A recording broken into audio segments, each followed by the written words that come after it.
All right, it's 5:30. Let's call the May 22nd Alameda County Water District Special Board Meeting to order, please. Roll call. Directors Akbari, Here.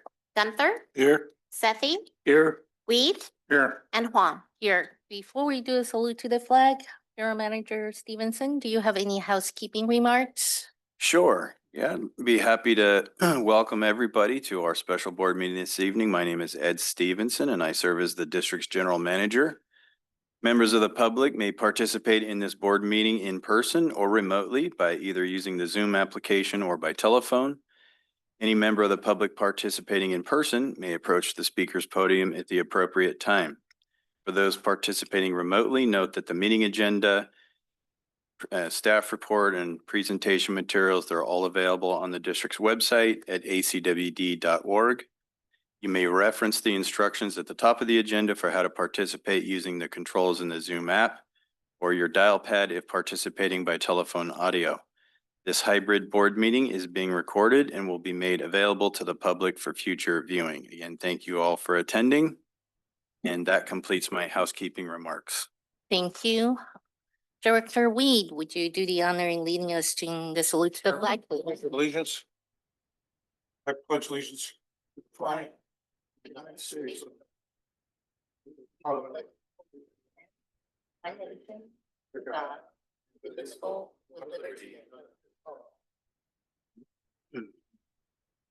All right. Next item is public comment. Do we have any public comments on matters on this notice of special board meeting? Do we have any members of the public in the audience that wish to address the board? Not seeing any. Do we have any members of the public online?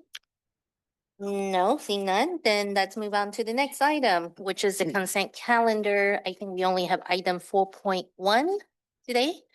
Do I have a motion to move item 4.1? I'll make the motion. Do I have a second? Well, second. Roll call, please. Directors Akbari, Aye.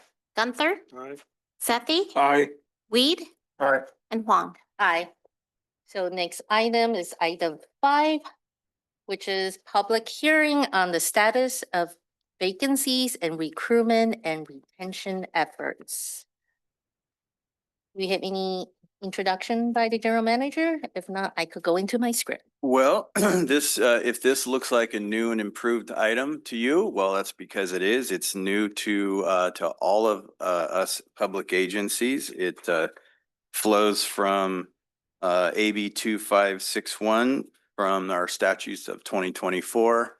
And so this is a new requirement. We'll be doing this every year going forward. And so, this is our inaugural run through.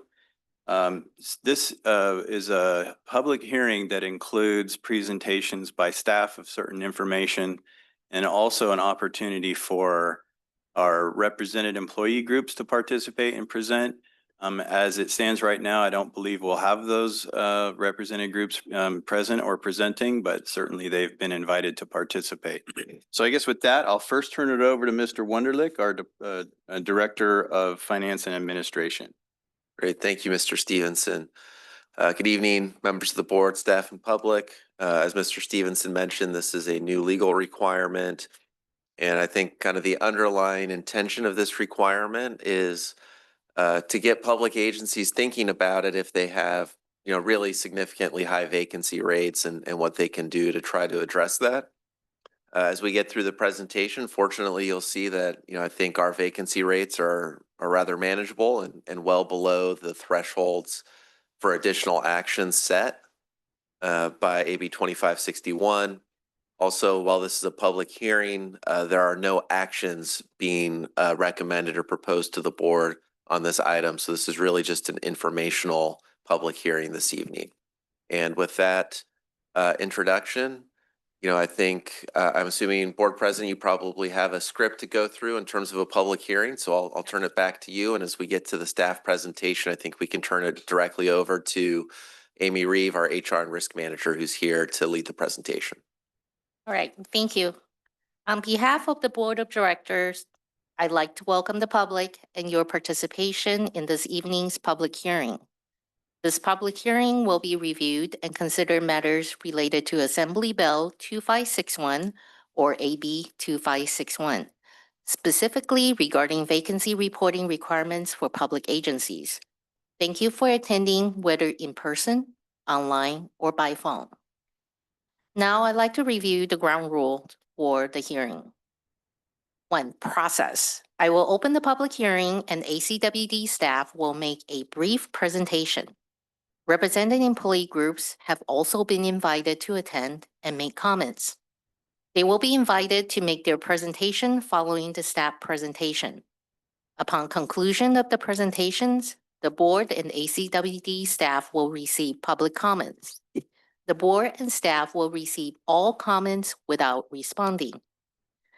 Upon conclusion of the public comments, the board will request input from staff, respond to questions, comments that were raised by the public, deliberate on the issues, and then close the public hearing. Second, public comment. Each person has 5 minutes to comment. We will require strict compliance with this time limit so that everyone is treated the same way.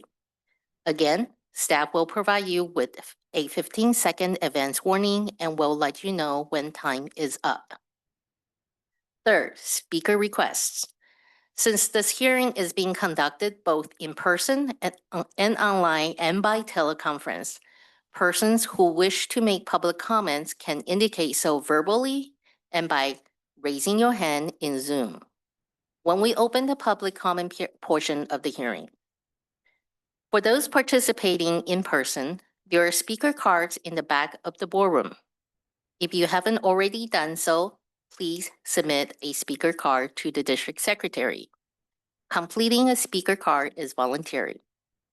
If you are participating online and by phone, the district secretary will unmute remote meeting participants who have raised their hand when making public comments. Please be sure to unmute your own phone lines or computer microphone so that you may be heard. For those participating online that may not have a microphone on their computer, please dial in by phone at the number given on the agenda. If you're participating online and we are unable to hear you during the public comment portion of the hearing, please use the chat box feature of the Zoom interface to get the attention of the district secretary. Please state your name and service address when making a verbal comment. Providing this information is voluntary. With all that, the public hearing is now open. Staff will make a presentation. I ask you to refrain from asking questions or making comments until the public comment portion of the public hearing. The general manager will now proceed with the staff presentation. Great. Thank you, President Huang. And I'll turn it right over to Amy Reeves, our HR and risk manager, and Amy will present staff's presentation.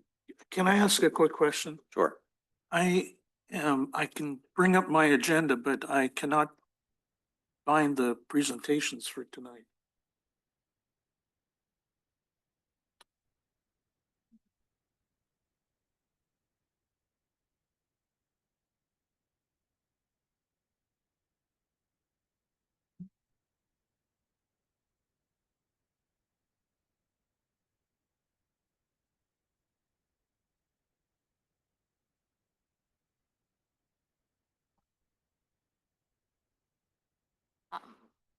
Yeah, but I got my own copy. Normally it's preloaded, but I it's only know. mine. Eighth Okay, meetings.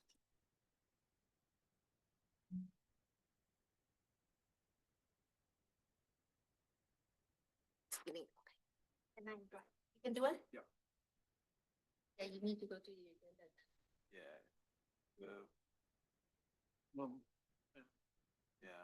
What I do is I just scroll up.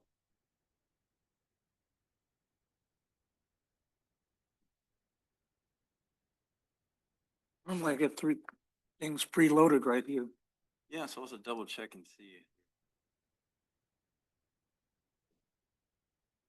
Meetings that and then you can see the presentation material. Here? Okay, I got it now. Okay. I've got the same Everybody issue. else good? No, I'm not. Got it? I can see it up on the screen, but I like to see it visually in front of me too. Coming right up. Sorry to abruptly, No worries. Sometimes. I'm sure it's a good presentation. That's why I'm trying to get it. Well, there you go. About 1, 2, 3 times.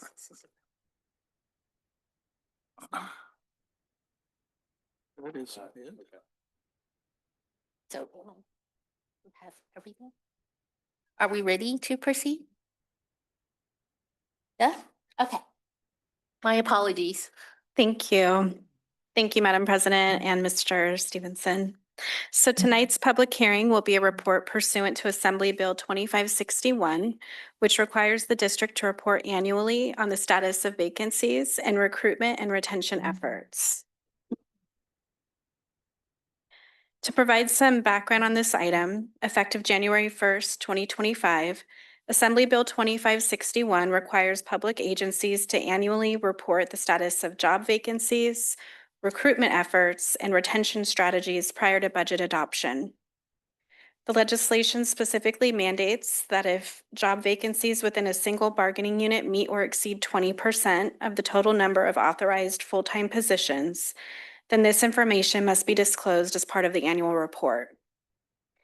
Additional annual public reporting requirements include a presentation, which must be made prior to the adoption of the final budget, an update on the status of vacancies, recruitment, and retention efforts, a review of policies, procedures, and recruitment activities that may hinder the hiring process if applicable, and the consideration and possible adoption of policies or resolutions necessary to comply with AB 2561 if compliance is an issue.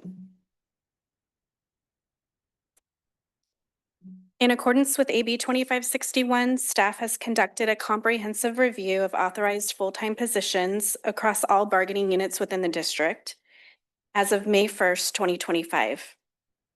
The findings are as follows.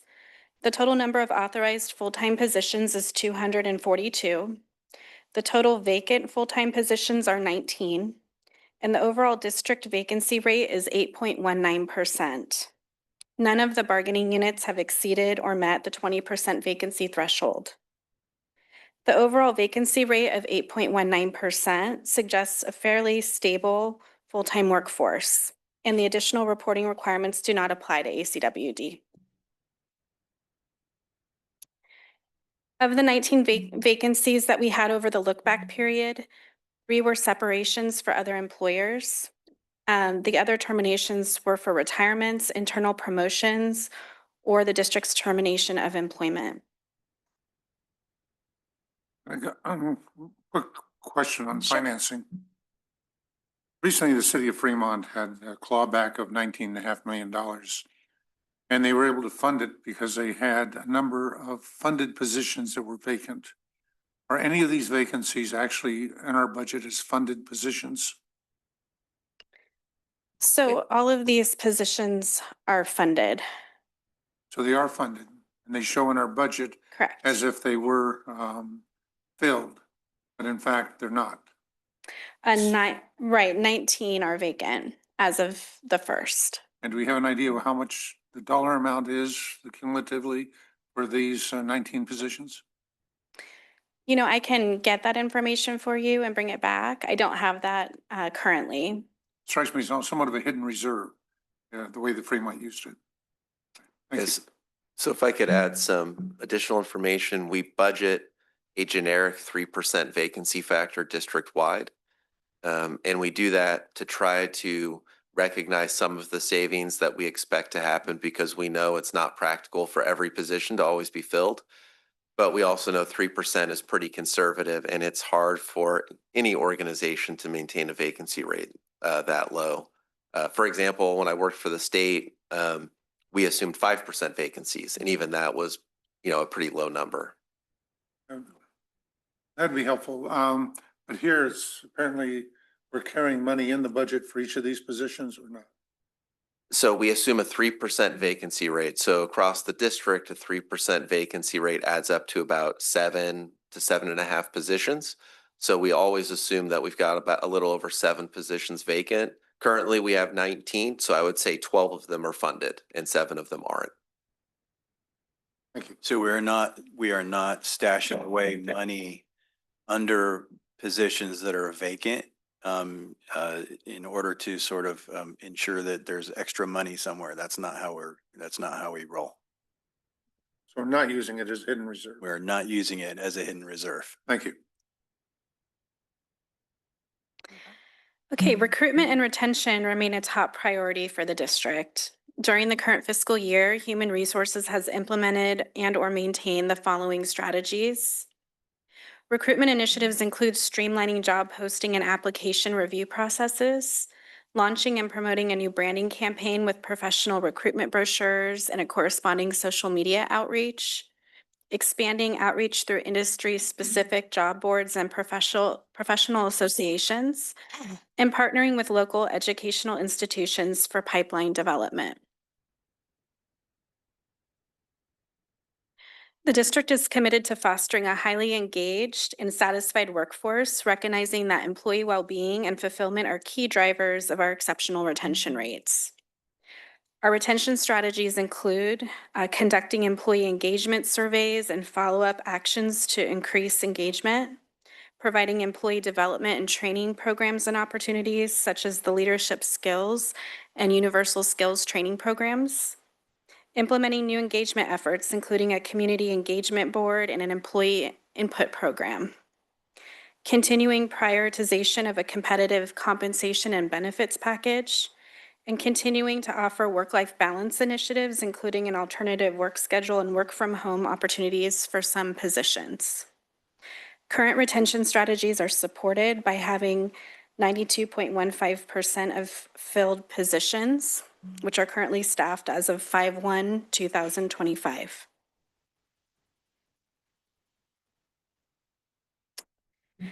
So in summary, we will continue to hold annual public hearings and report on vacancies, recruitment, and retention strategies, including if the vacancy rate in any bargaining unit exceeds 20%. And in that case, the presentation would include additional data on recruitment timelines, a cause contributing to the high vacancy rate, as well as specific recruitment and retention efforts for the specific bargaining group.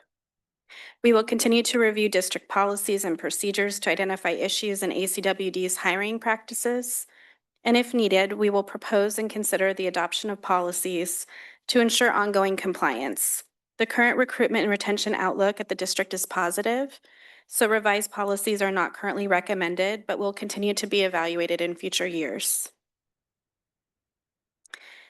In conclusion, I would like to remind the audience that notice of the date, time, and instructions, including remote access information for the public hearing, was published in the newspaper as required. And all documents referenced to in the presentation are included on the district's website and are accessible at www.acwd.org.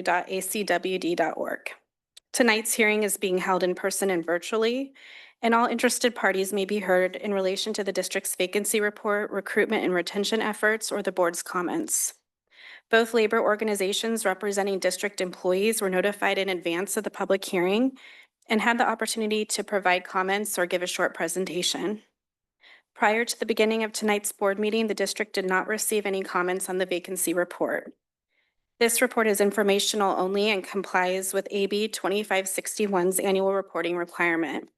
The report will be updated and presented annually in alignment with the fiscal year cycle. Staff will continue to evaluate and refine recruitment and retention practices and return with recommendations as needed annually. That concludes my presentation, and I'm available for any comments. Go ahead, John.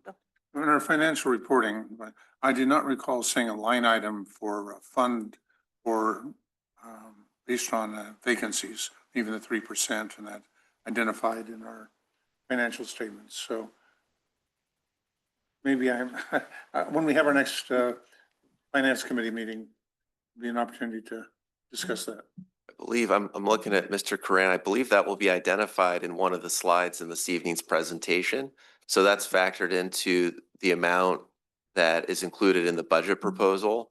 But when it comes to like financial statements that are performed during the year, those are just focused on what's actually been spent. Yet we have a reserve, you're saying, for the 3%. No, we don't have a reserve for the 3%. We lower the budget amount By because of the 3%. Yeah, so we're not asking the board to fully fund all 242 positions. We apply a generic 3% reduction to staffing costs based on assumed vacancies that will occur. And do we have a footnote in our budget statements addressing that issue, or that practice? Yes, so Mr. Awoke is showing me exactly where it is on the presentation. Thank you. On slide 52 of the budget presentation, there is a note that we budget based on a 3% vacancy rate. So can I ask for a little bit patience since we will be talking about this issue? Jumping. Next item, you're jumping ahead. You're just one item ahead. Thanks, John. I didn't know whether it was in the, is or not.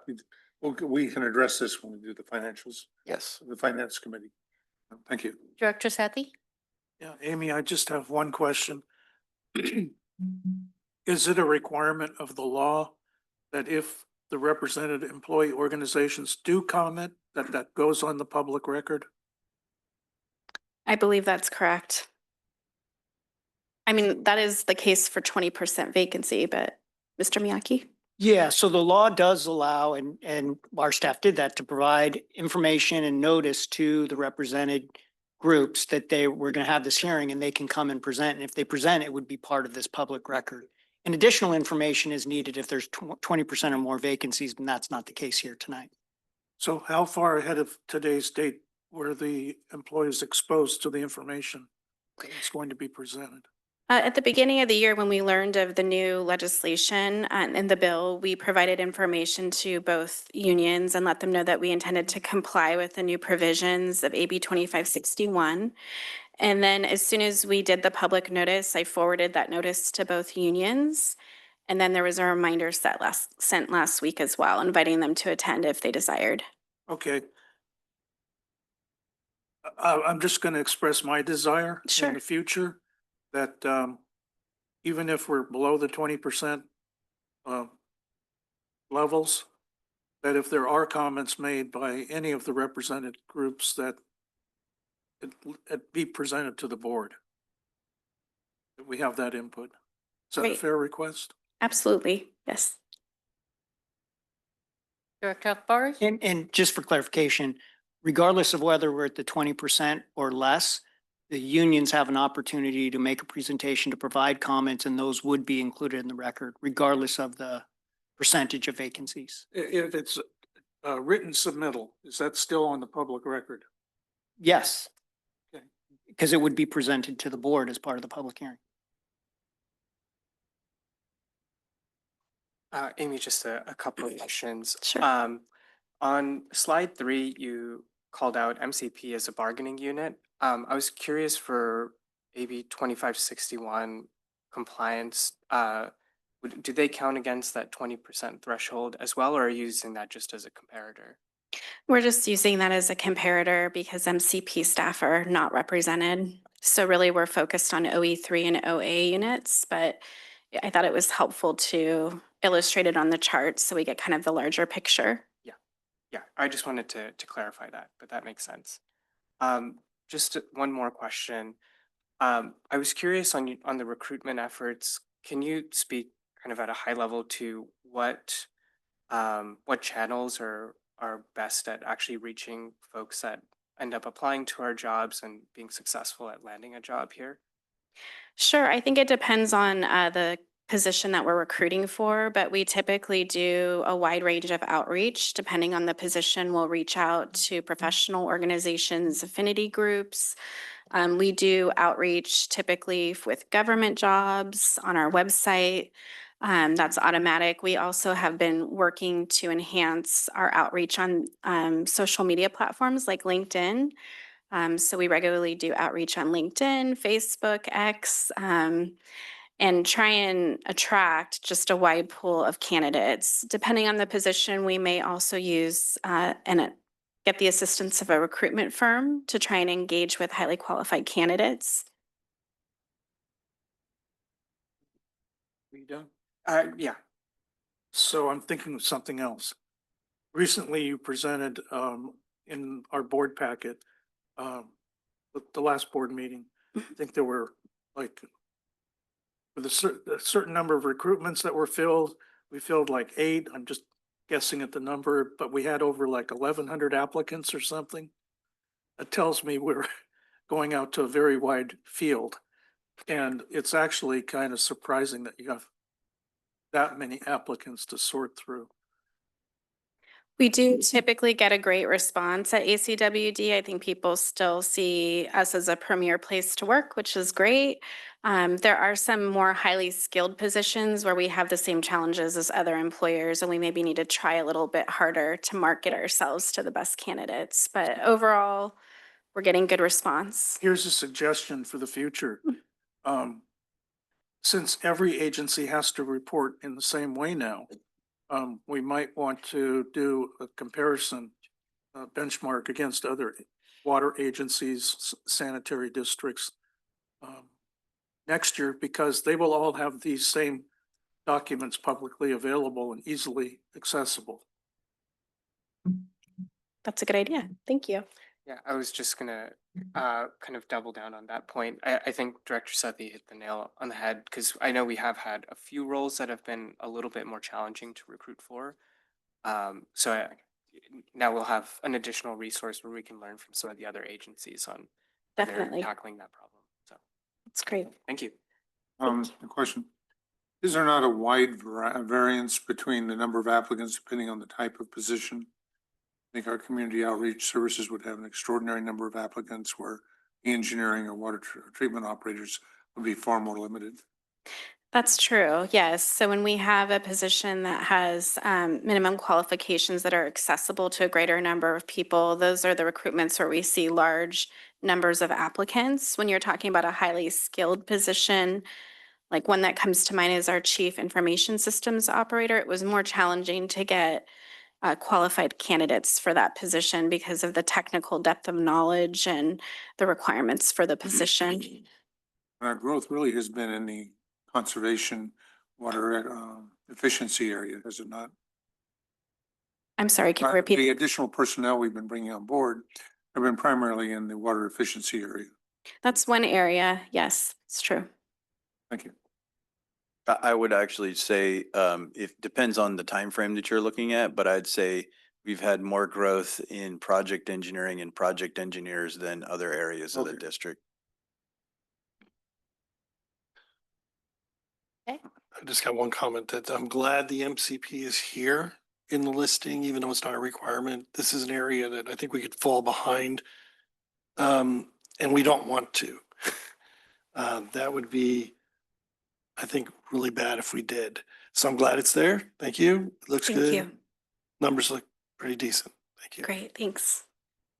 All right, moving on. I still have a large portion of the scripts to go. 2 more pages. All right, so now we conclude with the staff presentation. Representing employee groups, if present and interested in presenting, are now invited to make their presentation. Do we have anyone from the represented group here? No, seeing none, let's move on. Let's open the public comment portion of the hearing. Will the district secretary please call up each speaker that submitted a speaker card? Do we get any? No, okay. So will the district secretary please unmute the meeting participants who have raised their hands so that they may make public comments? Do we have anyone online? No, okay. Then, so we have gone to verify in person and online. Is there anyone else who has not spoken yet and who would like to address the board? Seeing none? All right, has the district secretary received any written comments? Not at this time. Thank you. All right. Next section is supposed to be board question. I think we have already asked our questions. Are there any additional questions from the board for staff? Nope. All right. Just on one more follow-up. How do we track the number of the employees who leave the district, mid-career, who do not retire from the district, or a percentage of those who do retire, let's say, and termination? Yeah, that's a great question. So we're able to gather that data based on our HRIS system and our tracking and based on exit interviews with employees and the process that we go through as an employee leaves their position with the district. And do we document, is there a trail showing what our number of people, what our retention or loss of current employees going to another job or other area? Yeah, so the chart that is up on the screen kind of talks through the reasons for vacancies, and you'll see that only 3 separated from the district during our look back period to go to another position at a different agency. The rest of the separations were for other, or the vacancies were for other reasons, like internal promotions. There were 5 of those. 6 people retired during that period of time. There was 1 termination. And in terms of the other number of vacancies, that refers to newly created positions. There was 3 of those during the period, and then 1 position that's a long-term vacancy, which is pending recruitment. Thank you. I'm not seeing any more hands or questions from the board. Then would the general manager, staff, or legal counsel like to respond to any questions or comments? Nope. I think Amy nailed it. Perfect. Thank you. Would the board like to deliberate on this issue, or are we done? Have we asked our questions, make our comments? Okay, then I will formally declare that the public hearing is now closed, and I believe staff will close this item out. That's right. I'm looking at Mr. Wonderlick to see whether he's taking the closing comment. Yeah, I guess I'll take some. I mean, I'd be brief happy to do it. closing- I have them in front of closing me. comment. Oh, if you got. Okay, it in well, front of yeah, you. so just thank you, President Huang and members of the board. Just to reiterate, there are no actions required from this item this evening. This was an informational public hearing. Depending on how such hearings go in the future, other actions may be required, but not this evening. Just want to thank everybody who participated, any members of the public. No members of our representative employee groups presented or participated in this, but of course, they're very interested in these topics. So appreciate ongoing coordination with those groups. And again, this is an annual process. And we plan to continue to make this part of our budget workshop each year. So we'll look forward to that with every budget. With that, I think we are done with this item, President Wong. Thank you. And let's move on to item number 6, financial workshop. 6.1 is fiscal year 2023-24 financial benchmarking report, please. Okay, so as we gear up now for the marquee item this evening is our budget. And of course, the budget is quite a process here at ACWD. It involves every working group in the agency, and a whole lot of time and effort starts late in the last calendar year. And so a lot of effort has gone into preparing for this evening's workshop. But we always want to start these workshops with a little bit of context, provide the board some insight as to how we're doing from a metric standpoint. We do monitor these things. And this should give some additional insight so that as we review the budget, the board can kind of see everything in context. So to get us started on that, again, I'll turn it over to Mr. Wonderlick, our Director of Finance and Administration. All right. Well, good evening. I'm back for item 6.1 here and ask if we can get the presentation brought up. And this is going to go through all the same metrics that you've seen in the past. So I think this presentation is pretty familiar to everyone at this point. But as you know, things always shift around a little bit from year to year, and it's good to take stock of where we're at. All right, so I'll just give a quick overview of the metrics we look at. Then we'll go through the comparisons and some conclusions. We're comparing ourselves mostly to other major water providers within the Bay Area. All of this is data taken from audited financial statements. I don't distribute any surveys. And so fortunately, this audited data is published each year from all these agencies in pretty similar formats from year to year.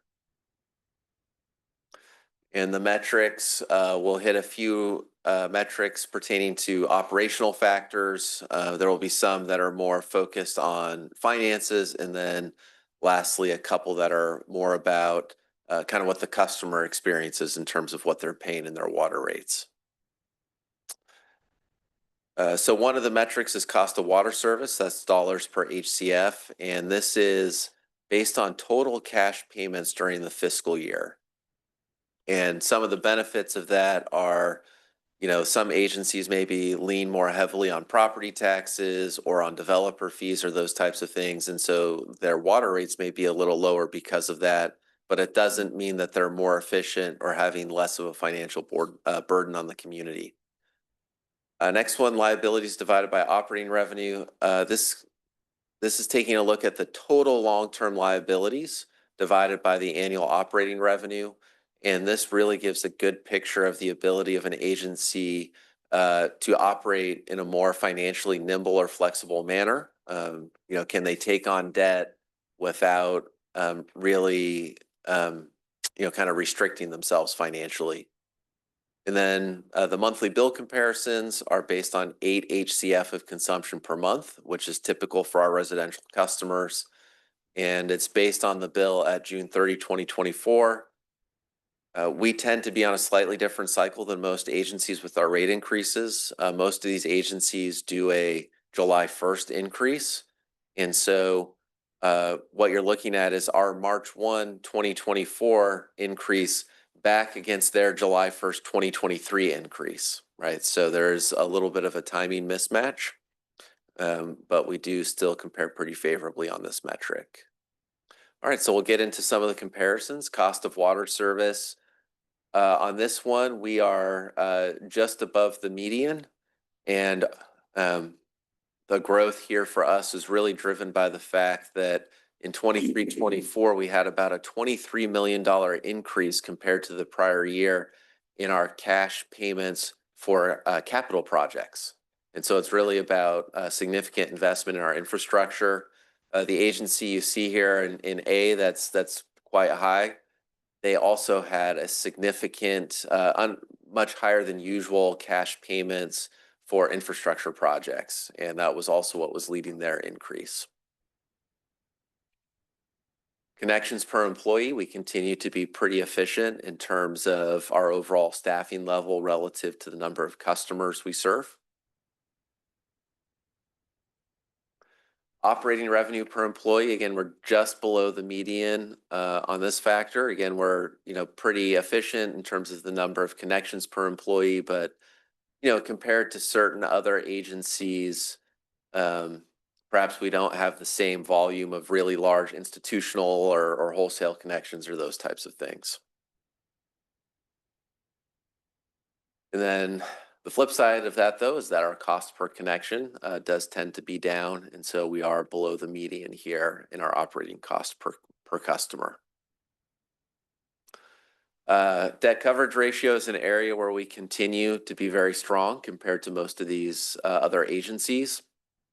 Very high at close to 5 times. We did drop from second highest to third highest because one of the other agencies really shot up pretty significantly.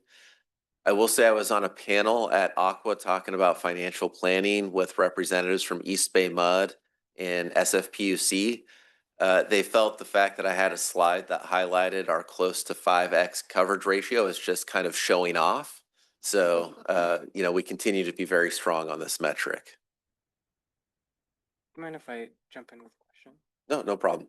I'm curious, in your research, did the comparator agencies have a similar net coverage target to us, be like around 2.0, or was there variance with their targets as well? Most I mean, you can see here that most of them are at very close to 2.0 or higher, but most of them are actually just focused on making sure they meet their debt covenant requirements, which is typically 1.25. SFPUC actually has a 1.0 debt coverage requirement, which I thought was very interesting, but something I picked up from my counterpart that participated in that panel last week. What we are seeing is that some of our comparators who have traditionally relied more on debt for their capital program, they've been feeling a lot more of that pinch in recent years, and they've had a lot less flexibility. And even though it's going to require bigger rate increases for a while, they're actually looking at trying to build up their financial capacity and get to a point where they're less reliant on debt for their capital programs. And so as they do that, we'll see their coverage ratios pick up, and we'll probably see more agencies closer to us. Thank you. We're just above the median in our unfunded pension and OPEB liability. One thing I'll note here is that multiple of the agencies that we compare against actually participate in pension or OPEB trust funds that are not a part of CalPERS. They have their own pension system, or like in the case of SFPUC, they're a part of the City and County of San Francisco's pension system. And that can create some challenges in the comparison because it can create differences in the lag of reporting. So sometimes the reports we give in the same year's financial report may not always cover the exact same period. Also, they can sometimes have different assumptions. Some of these systems are still above 7% with their discount rates. And so, we're obviously being in CalPERS, we're below that. And so there are some differences that make it hard here. But the main thing for us with this metric is we've been coming down, and we've fully funded, based on our actuarial projections, the payments necessary between now and just 7 years from now to get fully funded. Monthly bill, we're now the second lowest. And then we were just below the median rate increase. And then the last one here, this total liabilities, this really draws in the long-term bonded debt, and then also the pension and OPEB liabilities. So it kind of brings in those total long-term liabilities. We continue to compare very favorably on this metric. All right, so just a few variances from last year. I covered some of this as we went through, but again, we had a $23 million increase in cash outflows for capital investments, and that was the major driver of why we went up in our cost per unit of water produced. Most of our growth in operating costs was due to the recognition of pension costs, which is actually not a cash transaction. And again, our operating costs increases were pretty similar to what everybody else had because, again, we're all dealing with the same financial pressures.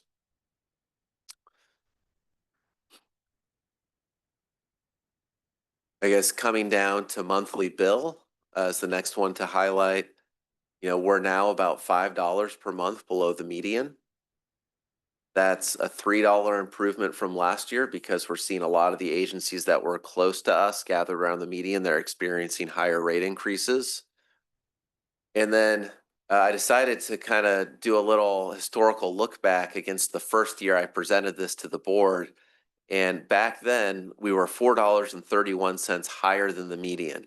And so over the years since then, we've gone from being that much higher than median per month to $5 below the median per month. So we've seen some pretty significant increases, compared to what we've done here.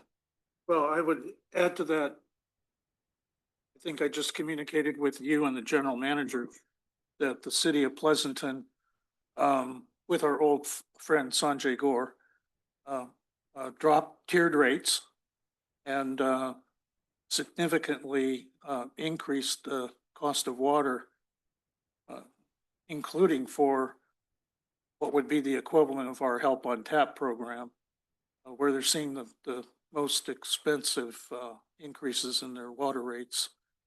And for the first time, Pleasanton is now going to charge the full fixed cost rate to their customers instead of subsidizing rates. Yeah, no, I think I saw in that article, and this still, I don't think they formally approved the 218 notice yet, so I think it's still subject to deliberation and then going through their 218 process, but Yeah, that is going to occur in October. Yeah. But it's the latest series in a series of cities that are dropping tiered rates. That's why I'm pointing it out.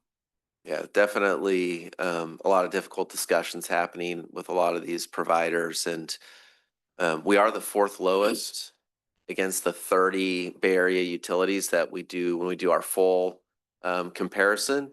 This is a subset of that in terms of other special districts that are more similar to us in their operations and profile. But the only ones that are lower than us are cities. And with the financial challenges a lot of cities are facing right now, they may be, especially the cities that are subsidize their utility service, may be looking to walk back some of those subsidies. And I think Pleasanton is one of those examples. So just, broad conclusions. All of the agencies in these comparisons have factors that make them unique. I would encourage you not to try to compare against one specific letter on all of these charts, right? But I feel like even though we're all a little different, comparing against the median is appropriate, and how we move against the median from year to year is instructive in terms of understanding what's happening in our organization. We are, I'll say in air quotes, better than the median on most of these metrics. There were a few exceptions. On those 3 exceptions, we were the one that was just immediately worse than median. So we were still pretty closely connected to the median, even on those where we were just on the wrong side of that. One of the things I did look at, though, is this is based on status at June 30, 2024.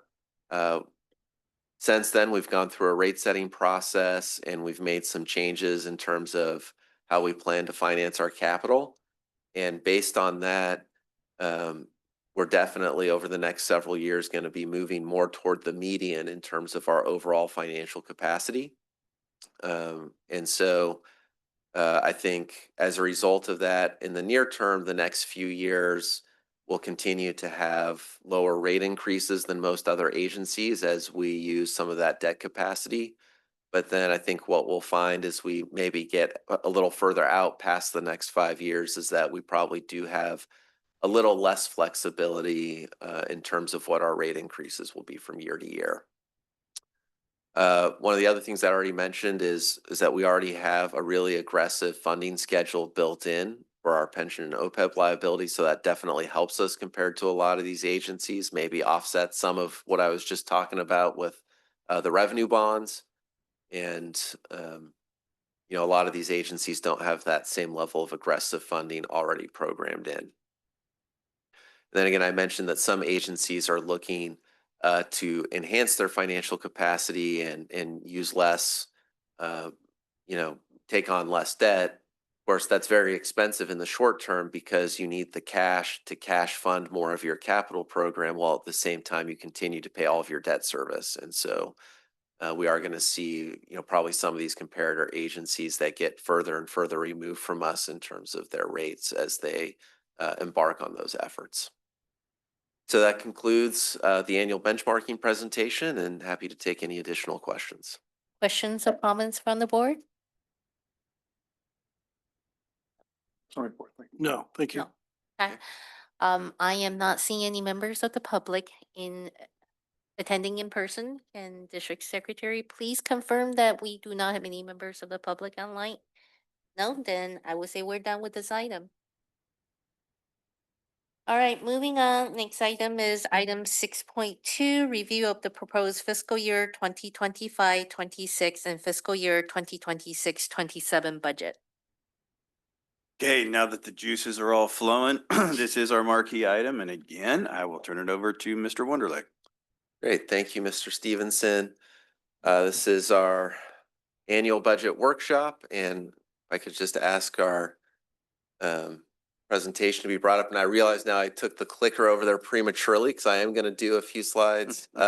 Shu, can you help me out with the first few if we can advance to the next slide? And so we'll go through a series of things here. We include a lot of the activities that have been going on across the district the last couple of years, as well as a lot of the kind of goals and objectives the staff have identified through the budget process. I don't plan to review any of that. If there are any questions about it, I'm happy to stop and talk about any of that, but that's more there for the public record and for everybody's information. And then, we're going to follow largely the same format as we typically do. We'll get through, kind of our budget assumptions, get through the detailed nitty-gritty budget numbers and CIP proposals. And then Mr. Alm will finish it off with reviewing what the updated financial planning metrics look like based on the budget proposal that's before you in this workshop. And then at the end, I will come back to recap any feedback we've received and make sure staff has a clear understanding of what the board is interested in terms of next steps. Kind of spoiler alert, typically we tell the board, if we can get through everything in this workshop, we can cancel the workshop scheduled for next week, right? And that's always kind of the motivation. We actually need next week's workshop to discuss some water supply planning issues. And so there's no getting out of next week's workshop. The question will be whether we need to add a budget component to that workshop. All right, we can go to the next slide. Why don't we just jump right into slide number 13? Let's keep going. Because Yeah, because this is all just district overview. I don't see any members of the public here, and I think you all are aware of this, so we can just keep going. And actually, I think we can go all the way to the section after this. Slide 25. Slide 25, and then I'll turn it over to Mr. Alm to lead us through the next section. Right. Thank you, Mr. Wonderlich. Good evening, members of the board, members of the public and staff. I will start off this marquee item with starting looking at our budget process and the financial planning process, looking at our assumptions, plan activities, projected ending balance for the general fund, and updated water demand forecast. This represents the district 2-year budget cycle, or what we like to call the circle of life. Our current 2-year budget started way back in December. And the Finance and Administration Committee reviewed the draft budget in April at their April 22nd meeting. And the feedback that staff received from the committee has been incorporated in the proposed budget for your review this evening. Board budget adoption is scheduled for June. And then we will continue on with our circle of life. We'll start looking at the mid-cycle review starting in February of next year. Bring any budget amendment to the Finance and Administration Committee and the board for review in April and May of next year. And board adoption of the mid-cycle budget would be in June of 2026. So here are some key assumptions and plan activities included in the proposed 2-year budget. Start off with the projected demand. It had been updated and aligned with water resources projection. The new normal water demand is now at 33.85 million gallons per day. So what you saw earlier in the rate as part of the rate setting process, that was at 34.02. So it's a reduction of 0.47 MGD. State water project allocation for calendar year 2025 is 50% table A allocation. That's as of April 29th. The budget assumes a 5% rate increase for fiscal year 26-27. SFPUC increases their rate effective July 1 by 2.3%. We have included the labor and benefit cost assumptions for represented groups negotiating successor MOU. Costs for the MCP group are consistent with approved adjustment. As you know, new hires to the district on or after January 2019 are enrolled in a defined contribution retiree health benefit plan. Currently, there's 89 active employees enrolled in the plan. That's 37 or 34% of the or 37% of the budgeted position of 242. Slightly higher compared to the field position, but that's what we have. A quick question on the last slide. Water consumption projections were showing us 33.5. Are we not seeing an increase in our water demand going through this year that will give us a significant increase in additional water sales? So for this year, we're seeing an increase compared to prior year. So we'll touch on that in a little bit. But long term, we're talking about going back here. The long-term projection, that is our new normal, starting in, as you can see later in the slide, in a couple of years, is 33.85. So previously, our long-term projection was 34.32. So we've actually dropped it, even though we're seeing now 41 MGD. Is it a daily run? That may be the production number. Here we're talking about bill demand or consumption. That's how we calculate the water rate, is based on consumption. I only saw 1 month this year, latest month, where demand exceeded our forecast. Yeah, and I would just also add that this is an average over the course of the entire year. So I'm sure we're seeing higher demands in the summer, but we actually need to get into the mid-40s in the summer to reach this, you know, over the course of an entire fiscal year. Thanks. Part of the disconnect between conservation desires and the reality of our water supply and our customer base. So, thank you. Moving on, please. Thank you. So the proposed two-year budget includes investment in infrastructure replacement and seismic improvements to enhance water system reliability. It does include our main renewal program, our reservoir and pump station improvement projects. It also include the initiative to ensure water supply reliability. Highlight a project, Delta Conveyance Project is one of them, and other projects as identified through the Water Resources Master Plan. And you heard earlier, Mr. Wanda mentioned the maintaining aggressive level of funding for pension and retired health benefits to get to full funding by June 2032. That's the board desire to do that. This is different from our two-year cycle. This is our long-range financial planning process. So you can see here our financial planning process. We look at it as part of the budget process. That's include looking at our integrated resources plan. It includes our 25-year CIP, the biannual budget, and the financial planning models. That's all included in as part of our long-range financial planning. Members of the public are encouraged to participate and provide input throughout the process. Also include rate setting process. So just very quickly, there are a lot of numbers here, but we wanted to focus on the projected balance for the general fund. Mr. Coran will dive in deeper into looking at the revenues and the expenses, and Ms. Gunther will look at review with you the capital improvement program in more detail. So here's just a look at the general fund ending balance, looking at the fiscal year 25 estimated compared to the amended budget. That's the two middle column. The adopted budget or the amended budget, beginning general fund balance was 102 million, 102.4. The amended budget started based on the actual of the prior year. It's about 0.9 million lower. You see the revenue numbers, the expenses. And then our general fund ending balance is projected to be at 106.6 million at the end of the current fiscal year.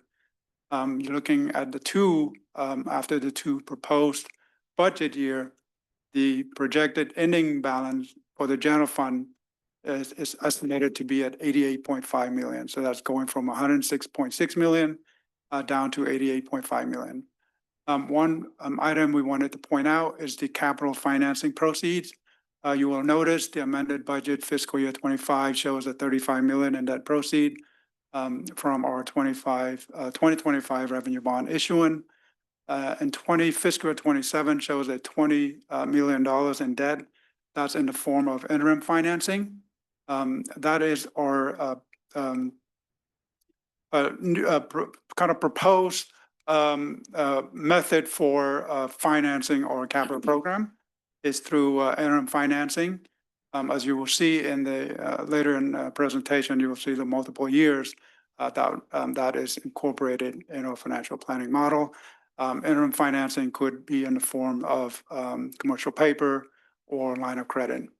And that had been discussed with the board in length during the rate setting process. This is looking at water consumption. We mentioned earlier. So I just want to point out, this shows the water consumption by fiscal year going back to fiscal year 2016. That's represented by the gray line at the lowest. The current fiscal year is represented by the dotted green line. So through April, at the end of April, the consumption through April of the current fiscal year is about 6% higher than the current year-to-date consumption through April compared to the prior year.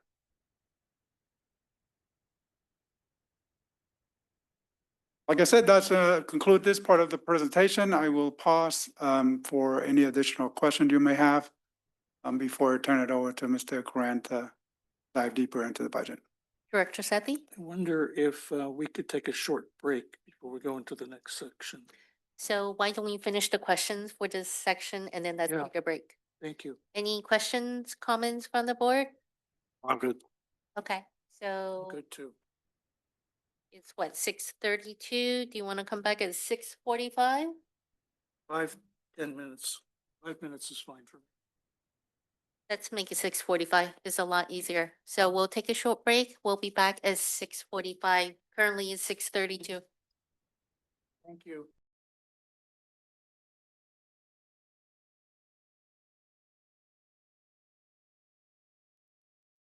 Recording in progress. All right, it's 6:45 and the board is back from recess. Let's continue on with budget overview, please. Evening, members of the board, general manager, members of staff, and public. I'm going to be taking you through a whole series of slides, and all of the slides are going to have the exact same format as we always show. So the item descriptions will be on the left-hand column, and then there are 2 years of fiscal year actual expenses or revenues and so forth, followed by the amended budget, the estimate for the remainder of this fiscal year of 25, and then the two far right columns are the proposed budget years, fiscals 26 and 27. So the slide above right now is for total revenue. Overall, fiscal year 25 revenues are expected to come in about 1% above budget, and this is mostly due to the Los Vaqueros expansion refund that the district received. For the proposed budget years, fiscal years 26 and 27, total revenues are expecting to increase 9% in fiscal year 26, mostly due to grant and reimbursement activity, as well as anticipated development activity, and then remain flat in fiscal year 27. Getting into more detail, water revenues. So forecast demands are as expected for this year, as Mr. Alm already mentioned, but we initially budgeted 33.02 million gallons per day for this fiscal year. We're now estimating slightly more, 33.39 million gallons per day. this fiscal year, and then increasing slightly for the next couple of years to 33.67 million gallons per day, before coming to a new normal conservative level of the 33.85 million gallons a day that Mr. Elm also already discussed. And that is the new normal that we're expecting in future years.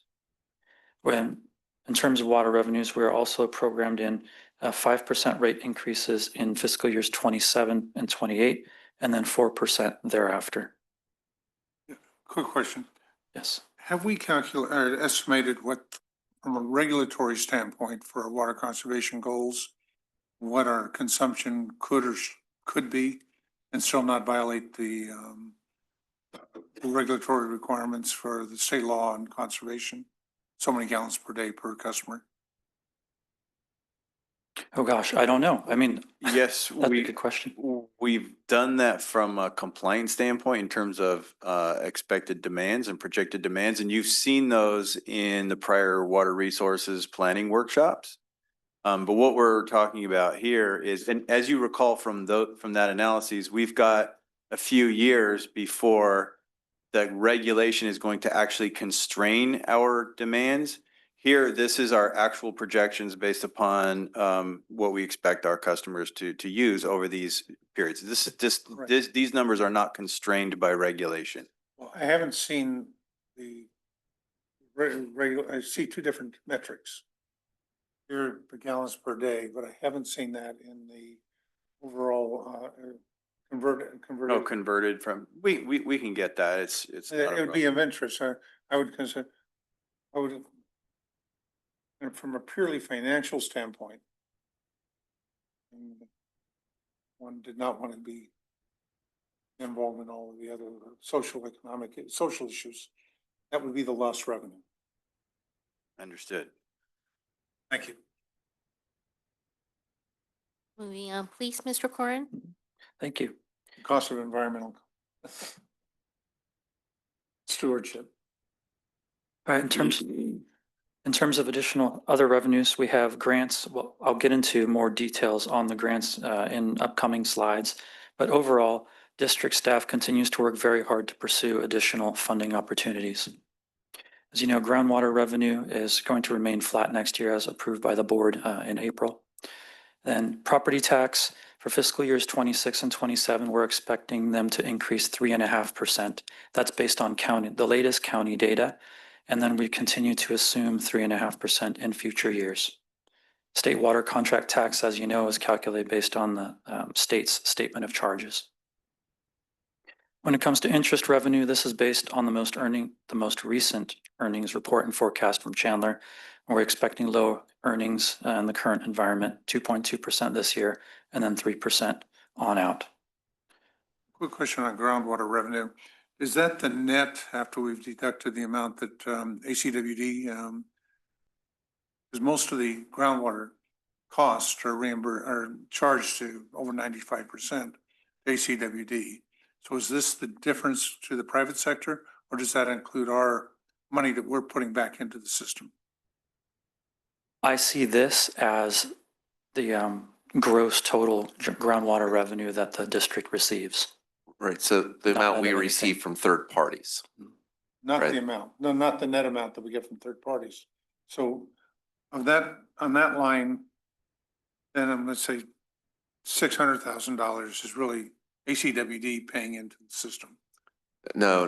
This is the amount paid to us by third parties, so a By private third party, it company. is the net. Oh, Customers. Yes. thank you. So we do not actually cut a check to ourselves that we record as an expense and a revenue. So that amount's not going to be reflected here, just what we receive from No, third that's parties. fine. I just wanted to get the clarification. Thank you. Okay. Next up, we have facilities connection charges and customer jobs. The pace has slowed significantly this fiscal year in terms of development, but staff anticipates several large projects that will have meters installed through the customer job order process and less anticipated through the regular FCC process. And staff believes this will be the trend going forward as we are seeing more higher density, multi-story buildings that have master meters serving all units. Lastly, there's other revenue, and this mostly includes refunds from DWR, property leases, sales of fixed assets, settlements, and so forth. So here's the next slide, details the three major components of water revenues that were summarized on the prior slide. So the consumption charge makes up approximately 64% of total water revenues, and this is based on each unit of water used. Then there's the service charge, which is approximately 36% of total water revenues, and that's based on the customer's meter size. Drought surcharges are still shown up there because they actually have still occurred in fiscal year 2023, but they were rescinded by the board effective April 1, 2023.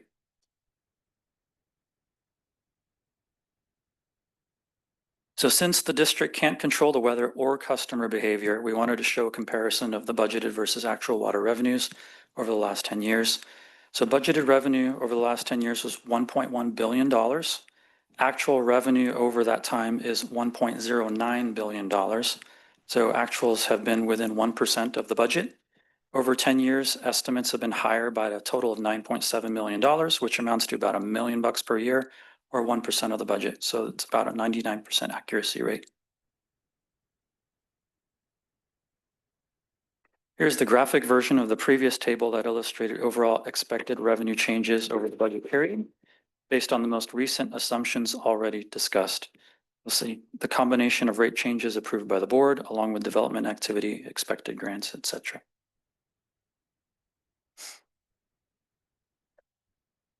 Now we're getting into some grant detail. So staff has worked very hard to secure these grants you see up above, bringing the 5-year total to $22.4 million. The grants management team meets monthly to discuss and identify future opportunities to pursue from a variety of sources. You'll notice $12.5 million from FEMA for Alvarado Niles pipeline and $3.3 million for the integrated regional water management and so forth on the screen. So staff is currently working on the opportunities highlighted on the screen. There are state grants for groundwater PFAS treatment, seismic retrofits, and storage expansion. Also federal grants assisting with various mitigation grants for seismic retrofits. However, as you know, federal priorities are in flux. But additional funding opportunities will be pursued as they become available. So there'll be a detailed breakdown on the next slide here. And this table summarizes the district's grant awards. And then please note that third column FY25 with the asterisk, the amended budget, those numbers are not included in the totals to the right. Instead, we include the estimated actual for fiscal year 25 because we have more updated information. So as you can see, the district is expecting $16 million in new grants, of which the Alvarado Niles pipeline project is receiving the largest share, $12.4 million.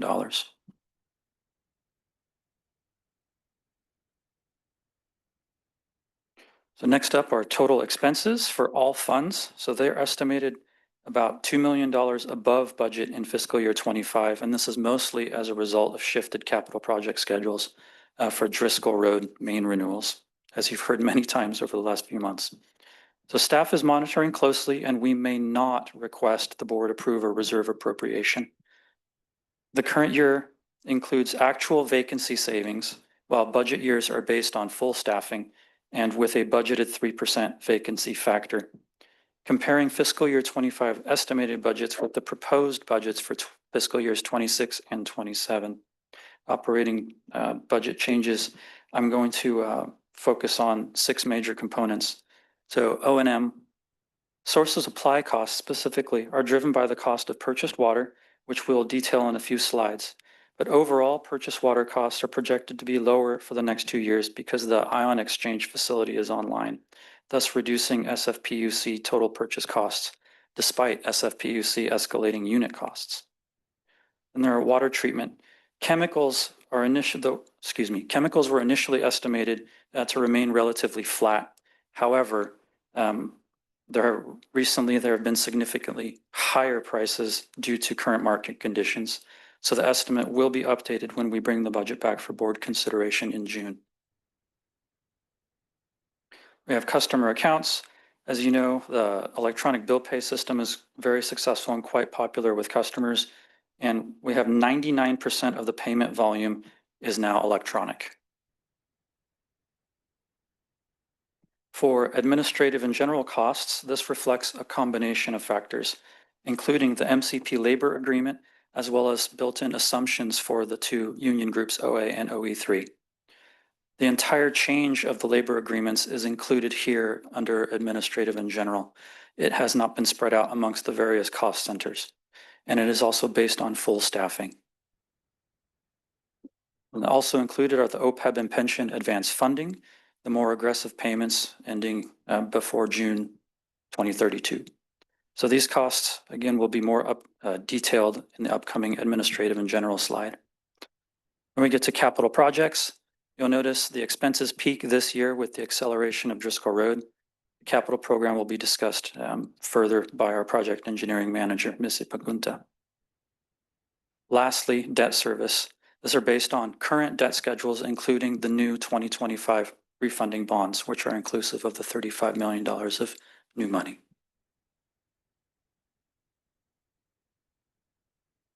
So this is the graphic version of the previous table. Just a pretty picture with lots of colors, but it shows the trend.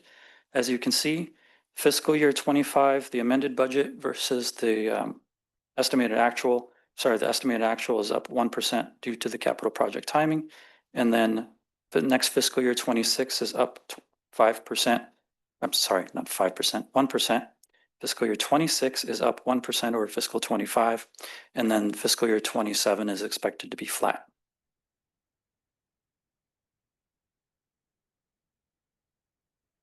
So above are the actual and estimated cash balances for all funds for the beginning and ending of each fiscal year. And as Mr. Aum stated earlier, fiscal year 24 ended slightly lower than originally estimated. Therefore, fiscal year 25 started off slightly lower. But taking into account the revenues and expenses already discussed, we expect to finish fiscal year 25 approximately $4 million better. That's total overall, all funds, $4 million better than the amended budget projected at this time last year. And if you notice, the ending balance in the proposed fiscal year 27 is projected to be about $30 million below this year's estimated actual. And again, that's mostly as a result of capital project timing.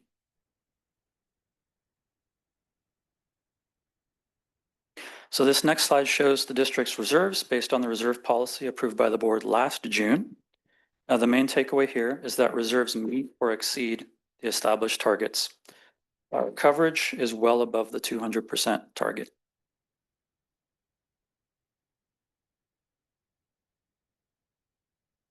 Above, we have a more detailed breakdown of O&M expenses, and these costs are highly dependent on water purchases, power, and chemicals, which can fluctuate widely from year to year.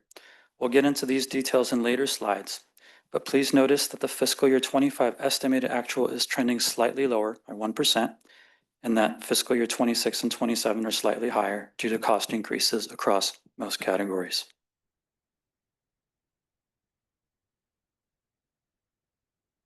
And this chart just simply illustrates what we just talked about in the previous table. You can see the trends.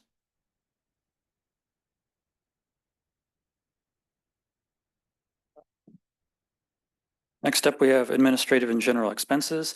These include district-wide benefits for all employees. And overall, this A&G budget is expected to come in below budget by about 2% this fiscal year. Fiscal year 26 budget is 8% above this year, above this year's estimated actual, and then increasing 3% in fiscal 27. Fiscal year 25 is based on actual staffing, whereas fiscal years 26 and 27 are budgeted based on full staffing. Please note that all changes related to negotiated labor contracts, including the MCP agreement and assumptions for the unions, are included in administrative general for budgeting purposes. The actual costs, when they do happen, will be reflected in the relevant divisions as they occur. So our fiscal year 25 estimated savings in pension and medical premiums are mainly as a result of actual staffing being below budgeted full staffing. And then increases in the proposed budget years, again, are based on full staffing, the continuation of the aggressive pension and OPEB payoff schedules, and medical cost inflators that have been identified in the actuarial reports. Please note that the district just paid an additional $167,000 in election expenses on May 8th, which are not included in the numbers here. So this will be added to the estimated budget fiscal 25 when we present the final budget in June.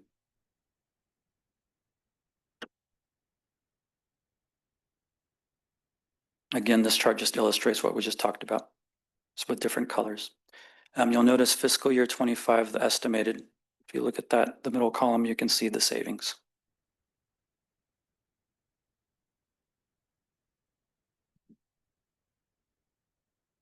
All right, the next two charts illustrate the percentage breakdown of total general fund labor by cost center, including capital projects, customer capital contributions, and debt service. Labor is the solid portion of the pie, while all other expenses are the pattern portions. This chart shows the total general fund proposed budget for fiscal year 26 of $191.2 million, of which labor is 33% of the total. And this is because providing high quality water at a reasonable price requires significant infrastructure expenses and water purchases. And for comparison purposes only, cities are approximately 85% labor. Next chart shows the total general fund proposed budget for fiscal year 27. And I noticed there's a typo. It says fiscal 27 amended general fund. It should say proposed. I apologize for that. But the proposed budget is $193.8 million, of which labor is 34%. We get into. Can I ask one Yes. question? Mhm. How consistent have we been with labor as a percentage of the total expenses over, let's say, a 10-year period? Yeah, that's a great question, Director Sethy. And in fact, we're always around 33, 34%. Yeah, I'd be happy to provide more info at another Okay. time, but yeah, we're very consistently around there. That's good to know. Thank you.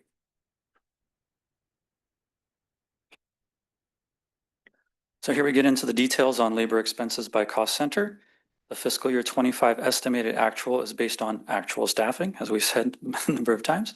The proposed budget years are based on full staffing, including the board approval of the MCP agreement, as well as built-in assumptions for union labor agreements and a modest 3% vacancy savings rate built in.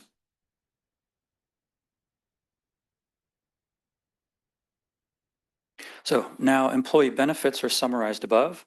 The main takeaway here is that annual pension and OPEB costs are consistent with the board's actions to aggressively fund the associated unfunded liabilities, which leads to improved actuarial performance and a quicker payoff.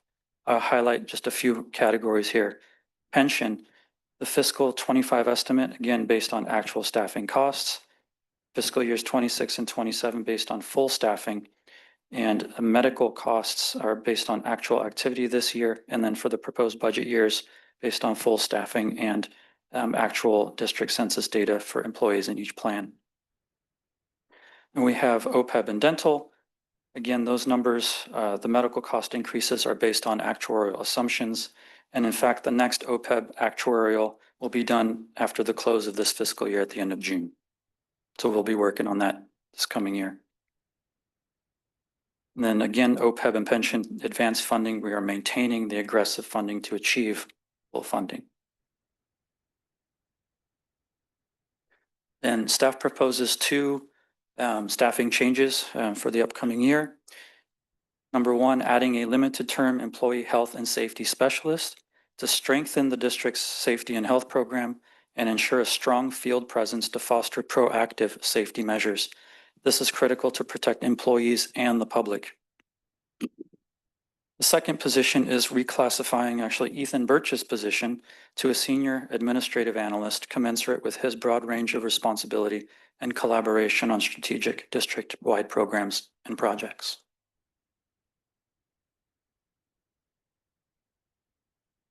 This next chart shows authorized positions, vacancies, and retirements since fiscal year 2018. Just for reference, in fiscal year 15, the district had 238 full-time equivalent positions.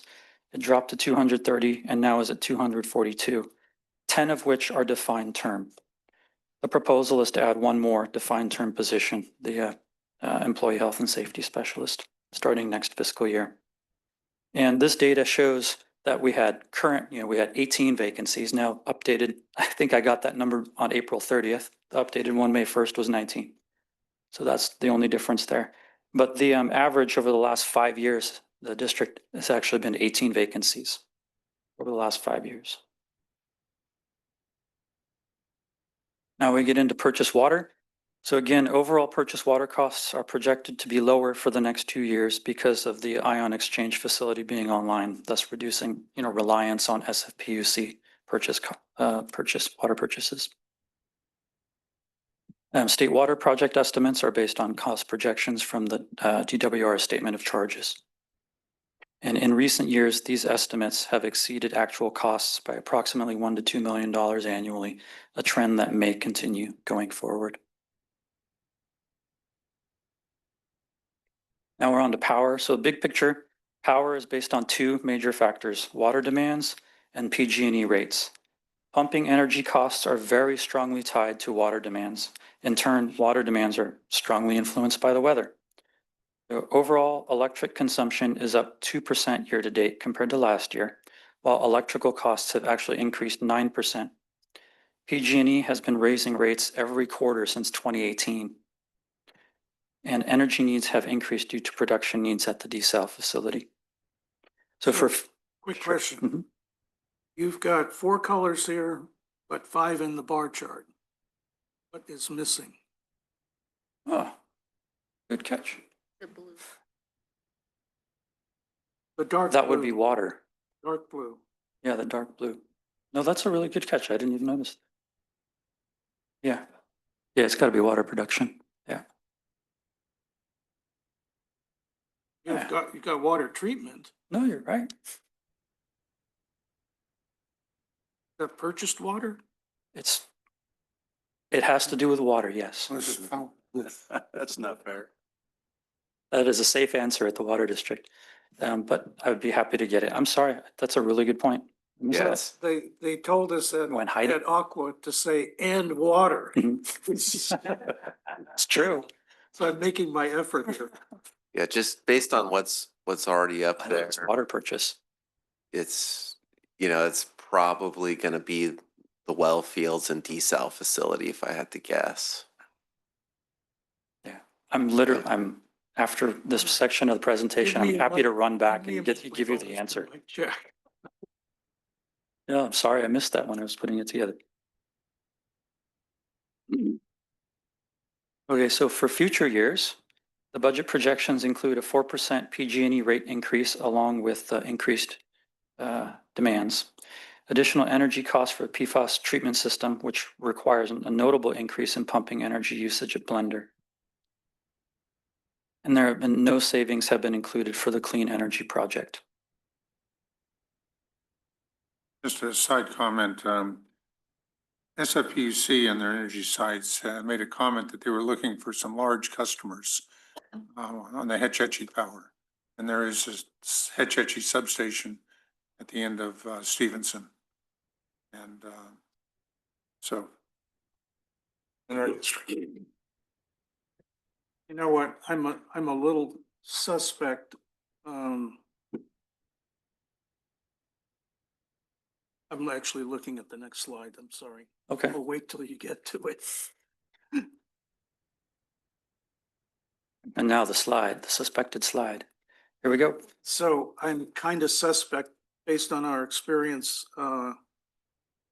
with the last 2 recessions and then volatility in the chemical markets.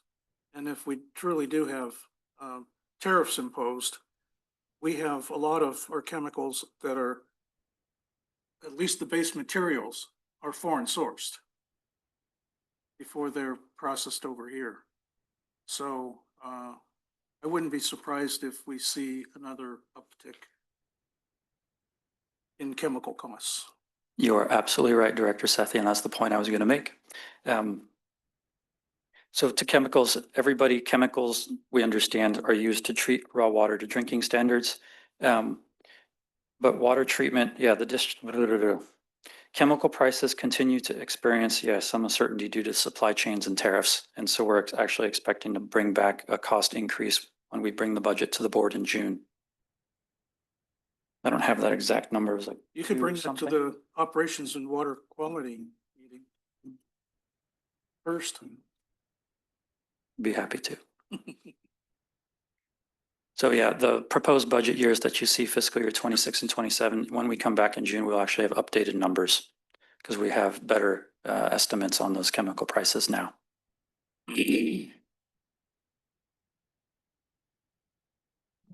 And my last slide of the evening is debt service. So this shows debt service and outstanding debt, and this is according to just official debt service schedules. The schedule includes the new 2025 bonds as well as interim financing for the capital program beginning in fiscal year 27. So annual debt service, you notice, has gone up from $5.9 million in the amended budget to $7.9 million next year, and proposed to increase to $8.5 million the following year when we include the proposed interim financing. So that concludes my my portion of the presentation. I'm happy to answer any other questions you may have. Additional questions or comments from the board? Looks good. If I may, then just a couple of quick comments before we kind of turn the page on this part of the presentation. In looking back at a prior year presentation with the power slide, I was able to determine that the dark blue on the bottom stands for source of supply. So that's going to be the wells and the desal facility.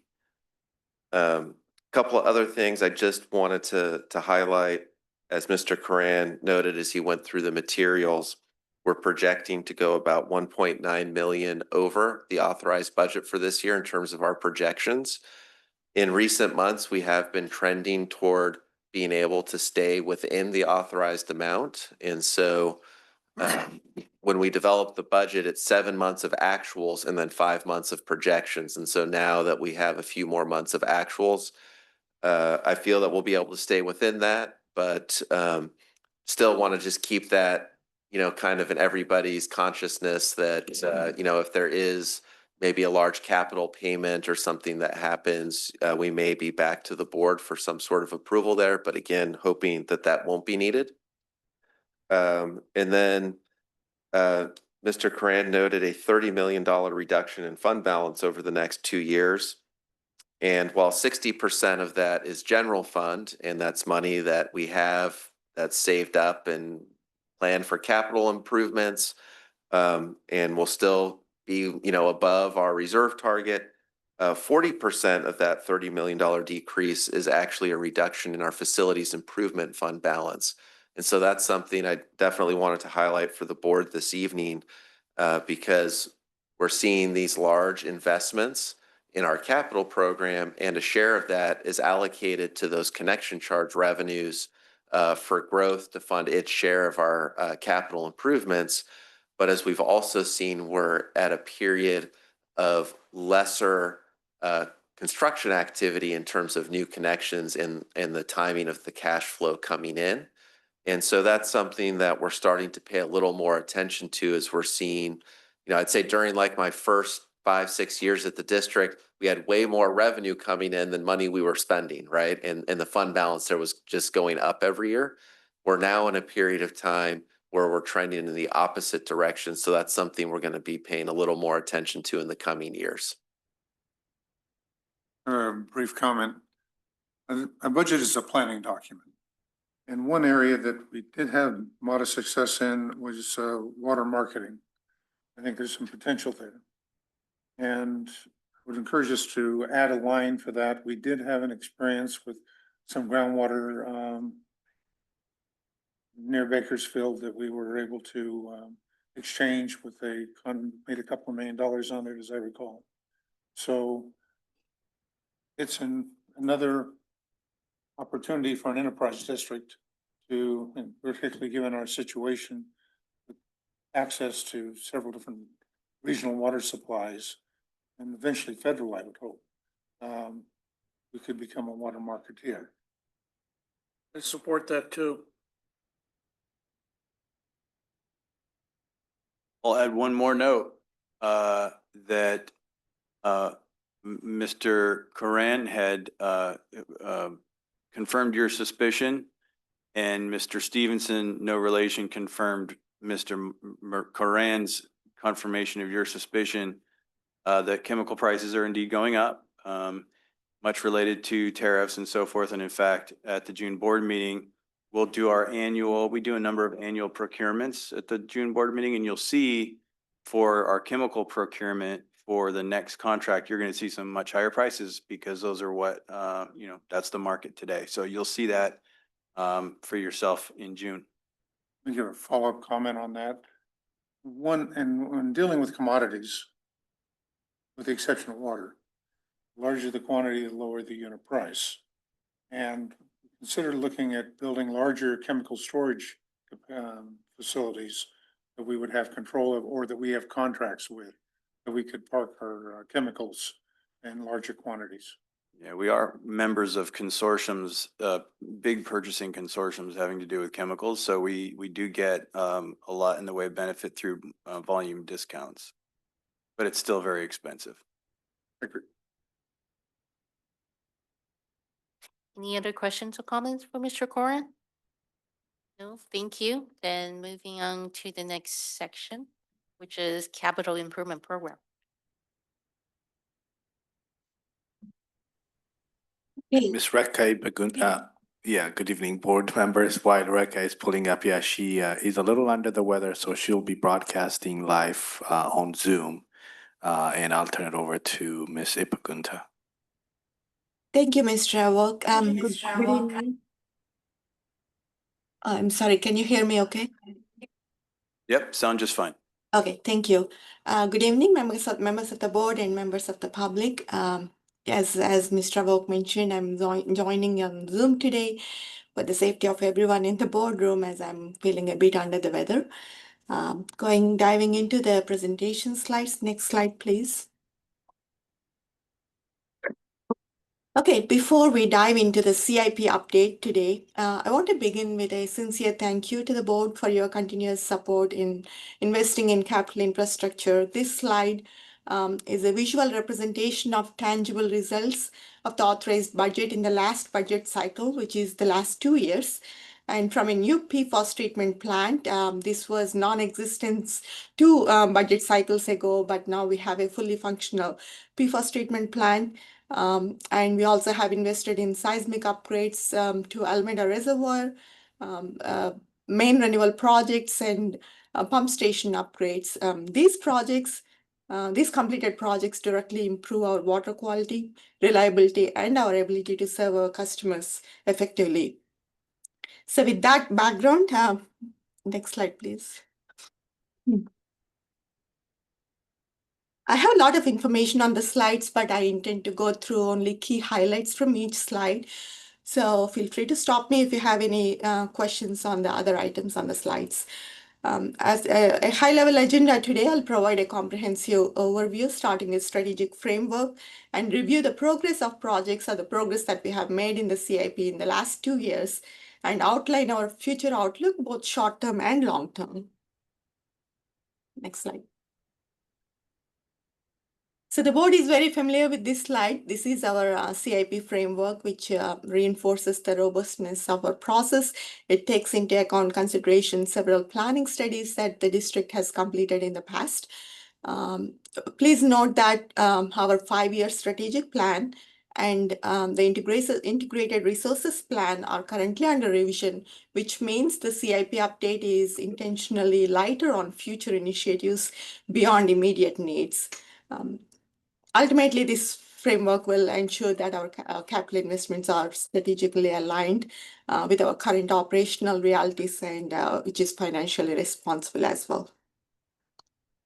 Next slide, please. Okay, so our proposed budget for fiscal year 25 through 27 is approximately $198 million.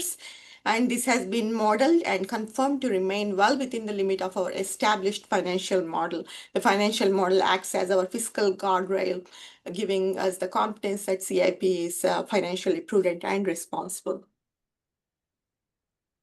Next slide. Okay, so here is our 10-year retrospective on capital investments. We have experienced a steady upward trend reflecting the growing needs to address aging infrastructure and meet evolving regulatory demands. We have steadily ramped up our capital spending over the past several years. In 2024, we have invested the highest, with our investments peaking around $70 million, reflecting a strategic response to our infrastructure needs. Next slide. Okay, so in this slide, I'll just highlight some of the capital investments that we have made in the last 2 years. In fiscal year 24, as I mentioned, we reached approximately $70 million. This is exceeding the adopted budget by 13%. And one of the reasons for this exceedance in increased budget is due to the acceleration of capital projects. I'll talk about that a bit more in the following slides. And we anticipate similar levels of investment in fiscal year 25, the current fiscal year, reflecting continued commitment to these infrastructure needs. Next slide.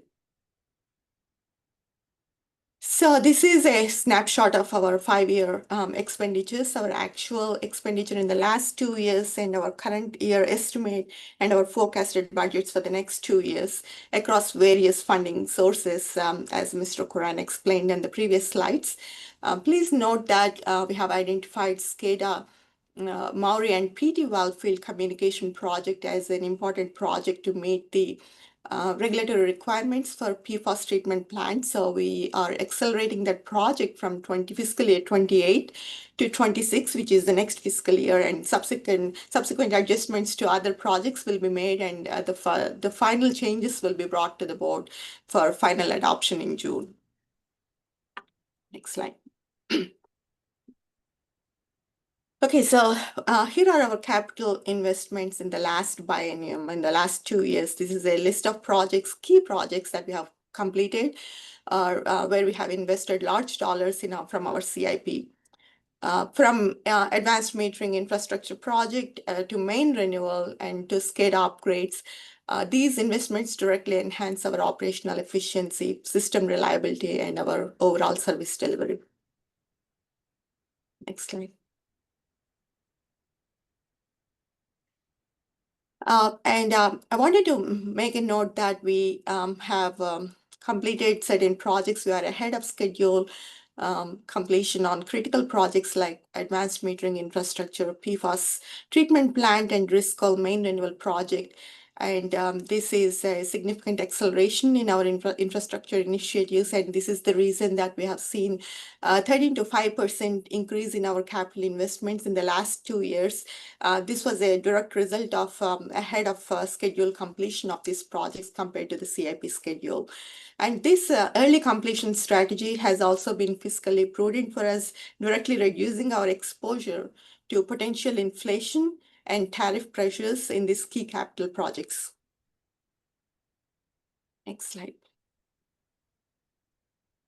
So I will highlight some of the strategies that we have implemented to achieve these accelerations on the projects that I've mentioned in the previous slide. Our strategy was to focus on high priority committed projects for guidance from the strategic plan, and we track them quarterly to ensure timely delivery of these projects. And another critical enabler for this acceleration was the board's support for extended change order authorization for the general manager. This allowed us to proactively adapt to the changes in the field on major construction projects and maintain project momentum. Next slide. So this slide details additional mechanisms that we have implemented on a project-by-project basis, sometimes on a case-by-case basis to accelerate projects. This goes beyond the strategies that I have explained in the past slide. We have further streamlined our capital program by consolidating contracts for similar projects for efficiency. And we strategically utilized incentive payments to accelerate construction and mitigate potential delays. PFAS treatment project was one example of an incentive payment. As Mr. Kuran mentioned in the past slide, early completion of PFAS treatment plant resulted in significant savings from purchased water from SFPUC. May I ask a question? Yes, sure. The lower right-hand picture is showing solar on top of what looks like Mayhew Reservoir. Is that correct? That is correct. The solar project, the program is underway. This is a recent picture from the solar panel installation on Mayhew Reservoir. When was that completed? The project is not finally completed and connected. There are still electrical connections, interconnections that we still have to make, but the panel installation has been completed a few weeks ago. This was just recent completion. Well, if I could request the staff, I would be interested in a field trip if when it's completed. I recognize the reservoir. I had suggested a long time ago leasing out the rooftop for evening affairs because of the scenic view. Got a different use now. Yeah, we could certainly plan a committee meeting for at one of these solar sites. Thank you. I did not notice this was in progress. Thank you. Next slide, please. Okay, so so far we have concluded the comprehensive review of the CIP framework and successful acceleration strategies that we have implemented to deliver some critical projects for the district, which are also part of our strategic plan. And now, in the next few slides, I will transition to the key updates, which will detail proposed programmatic changes to the 25-year CIP plan, and we'll also introduce new projects into the CIP and adjustments that we have made to the CIP, mostly informed by our current resource capacity. I want to highlight that our CIP for the next 2 years has been evaluated to ensure that our budgets and our implementation plan align with the district's capacity. Next slide. Okay, so this slide provides an overview of the scope and some key elements of the project.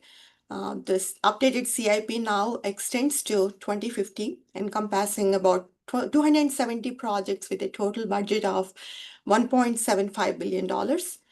The proposed CIP fully incorporates the engineering report's recommendations. And as the board remembers, this item was brought to the board in May 2024. The engineering report recommendations were discussed with the board, and those recommendations are finally incorporated into the CIP during this round. And it is also important to note that the CIP will be further refined by incoming integrated resources plan findings and also strategic plan initiatives. I have another question on this slide. So the handout that was provided, I'm familiar with a lot of these different programs, but I would like to ask one question in reference to line item 179, which is the Niles Newark Intertie Pipeline Fremont phase. What are we trying to achieve with that project? Because it's a $60 million project out in the future, 1 decade from now, where, we can probably say it's going to be at least double that cost. Yes, that inflation. project has been in the CIP for some time as a placeholder. And again, these projects will be cross-checked against the Integrated Resources Master Plan. But the intent of that project is to connect our desal facility through a transmission main to the blender facility, and then use desal supply source as to supplement the SFPUC water for blending at the blender facility with our groundwater. So that's the intent of the project, but the actual project implementation and how that aligns with our overall water supply portfolio, that would be reviewed with the Integrated Resources Plan findings. Does the Fremont phase mean east of 880? Yes. Yeah, Fremont phase means east of 880. On the west side of 880, it's been mostly installed already with the pipelines that serve the desalination facility and that move water from the ARP wells to the desal plant. So most of that west of 880 has been installed. And some of the pipeline is already installed on the east side of 880 It actually has to do with the right of way that we acquired from San Francisco for the old Crystal Springs pipelines that go through there. Do we have a pipeline that runs under the freeway? There's a small pilot pipe for this transmission main, but there's no transmission pipeline for this intertie under the freeway. That would be a big part of the job. We'd have to use a tunnel boring machine or something? Yeah, some form of trenchless technology. I'll add that Ms. Ipagunta talked about the intent of the project. The concept is to have those two major facilities intertied so that we could move water from, as Ms. Ipagunta points out, from the desalination facility to the blending facility to really maximize the use of the desalination facility, because as you know, many times of the year, it's running significantly below capacity due to lots and lots of issues. But one of the ideas is to permeate from that facility and move it to the blender. Also, the pipeline would potentially enable us to move water from the blender down to the desalination facility to replace the blend back water that we use at the desalination facility with Maori and PT wellfield water. So there's a potential for lots of benefits with this pipeline. And when we talk about contingency operations and the ability to operate our system under lots of different conditions, whether they be supply interruptions or whatever, that's one of the benefits of this pipeline, is that it gives us some more reliability and resiliency in our operation. So it's been something, as she points out, it's been in the CIP for a long time. It was sort of the benefits and potential priority was reinforced recently when the engineering department went through the engineering report process and all the modeling and things that they do there. Write a memo to future staff and boards, what geniuses we were.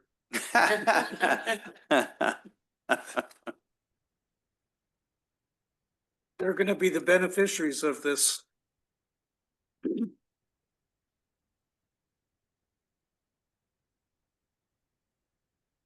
Thank you, Ms. Ipagunta. Okay, right. Yeah, so I believe Director Akbari has questions. Yes, also looking at the capital improvement program document, line item 60, I was curious on the PLC upgrade program.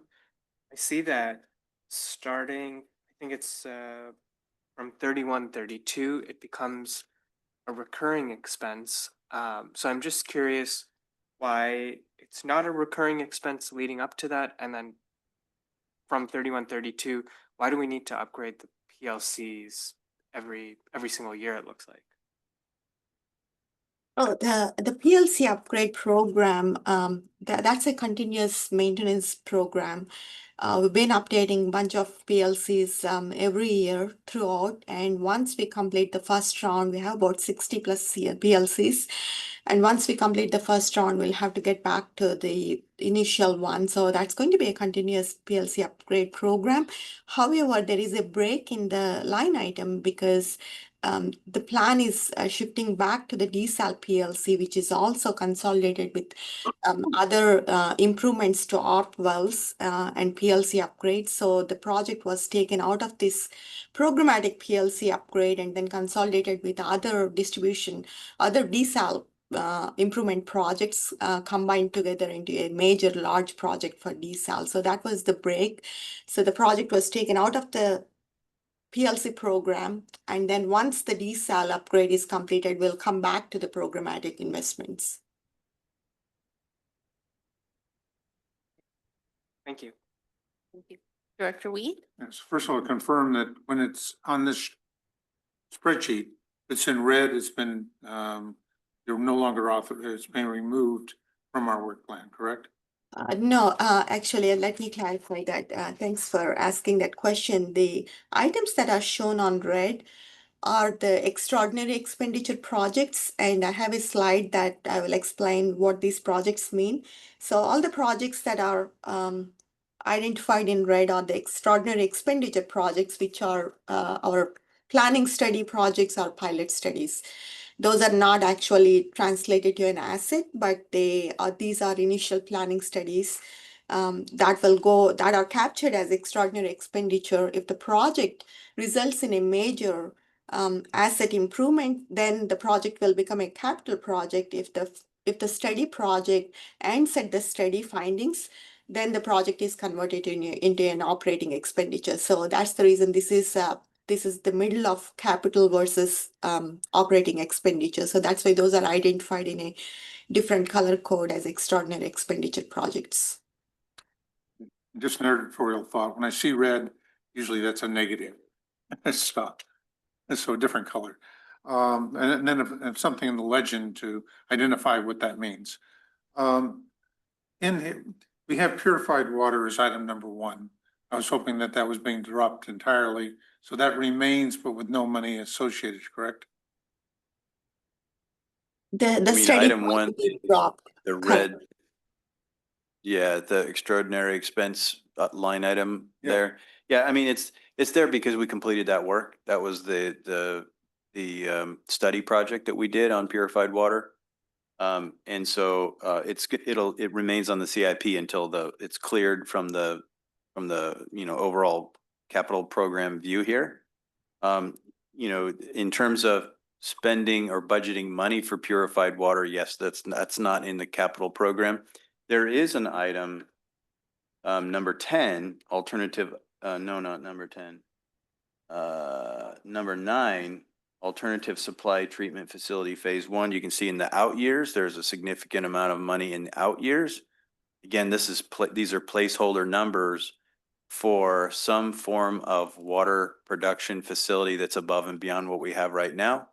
And as this board knows, we've got a long ways to go before we understand what we're going to be programming out in the future, whether it be purified water, whether it be bay desal, whether it be nothing at all. But we know we need to program some placeholder values out there. Okay. Next item, line item 177. That is the removal of both the Nichols home. You have the Bunting house, but the Bunting house was torn down by Phil Udick. They will host theirs in a historic building in the Santos home. No, in this case, the Bunting house is the house alongside Bunting Pond. Right, but it's the Bunting residence was demolished without permit by our former operations later director, Phil Udick. Well, yeah, you won't find that in our current capital program. But here, it really should be the Santos home. Okay. We know that particular structure is the Bunting house. You know which structure I'm we're not talking going to about. get into it here. Lila Bringhurst and I did a lot of research with the city of Fremont, with ACWD, to save the Nichols home. Nichols, right? And we were on the path to getting funding and the historic recognitions and everything. So we need to have a serious discussion about what to do with the home, how to save it. It really should have a tarp over it to prevent any further damage. But I'll talk about that at another meeting. Okay. I have another item to bring up if Director Weed is done. You also have something in here about Del Val, and I'll talk to you about that in the Water Resources meeting. Since it was shown in red, I just did not want it to be, hopefully we weren't running away from Del Val. So, Director Sethy? yeah. I would ask the staff to consider something different on item 21, which is the blender hardness treatment facility. And you have it out in the posters in the early 2040s. I think that there should be some thought and consideration to pulling that way in as a project. It could go on the footprint of the old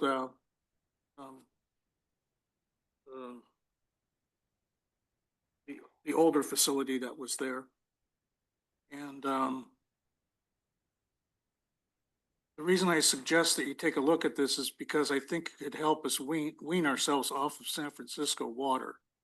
So you need to do a cost trade-off analysis, cost benefit analysis as to how much would you save if you put that plant in today, what the stream of savings would be over future decades. And I think that would be a really valuable addition to our water system downtown. So I, being one of the potential beneficiary for a softening plan or hardness removal plan, I definitely would say that's a good idea, but I do want to caution staff that whenever you start removing things like that, we are starting to impact the quantity of water. In trying to improve water quality, we might be actually, because most of these plants, we have to waste water in order to remove the hardness. So, it's a balance between how much water we have, and how soft we want the water. So just keep that in mind. There has to be a balance. That would be my guess why staff kind of kicked it out to the far years. Just Yeah, because that's why I say we need wean that water, ourselves off right? San Francisco water, not Yeah. just suspend it overnight. Yeah, I understand, but I just want to make sure that it's clear on the record. It's not because I don't like hardness. I really would love it, but to have softer water in Ardenwood and in Union City, I'm sure Director Gunther would agree. But at some point, we need to make sure we have the volume, the quantity of water we need Yeah, first. So Yeah. I am not the most knowledgeable person here. I'm trying to encourage us to take a look at it. Yeah, Study. no, that's Yeah. definitely, If looking I, at it is definitely. if I may add, yes, we will have a better idea about this particular portfolio. And I know we have a workshop next week on the water resources master planning, the different water supply strategies and options and priorities. So that will better inform how we budget for this particular project or at what timeline this project should be moved forward. So that might be another opportunity to have this conversation. Yeah, I'm just Great. expressing a personal point of view that I think it's worth staff to look at, study, consider. And there may be some reasons to advance the building of such a facility. And I have several more, but Jim, did you? Go ahead. I did not see in this document, as I went through, any reference to the impact of climate change and sea level rise. And whether that warrants a line item in our capital improvement plan to at least evaluate it, to see what the implications might be. For the people who suggest up to a foot per decade, that could have a dramatic impact on the district. Next, say, basic principle of water planning to avoid water conveyance in an open natural channel. I would encourage us to look into, at least from a master planning standpoint, what it would take to have a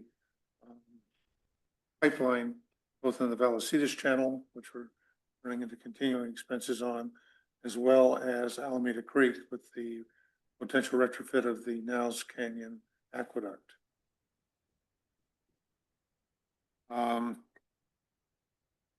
And third, that we look into, and it's an evaluation, not an expense at this time, alternate power sources. We're going to, several things are coming down the pike.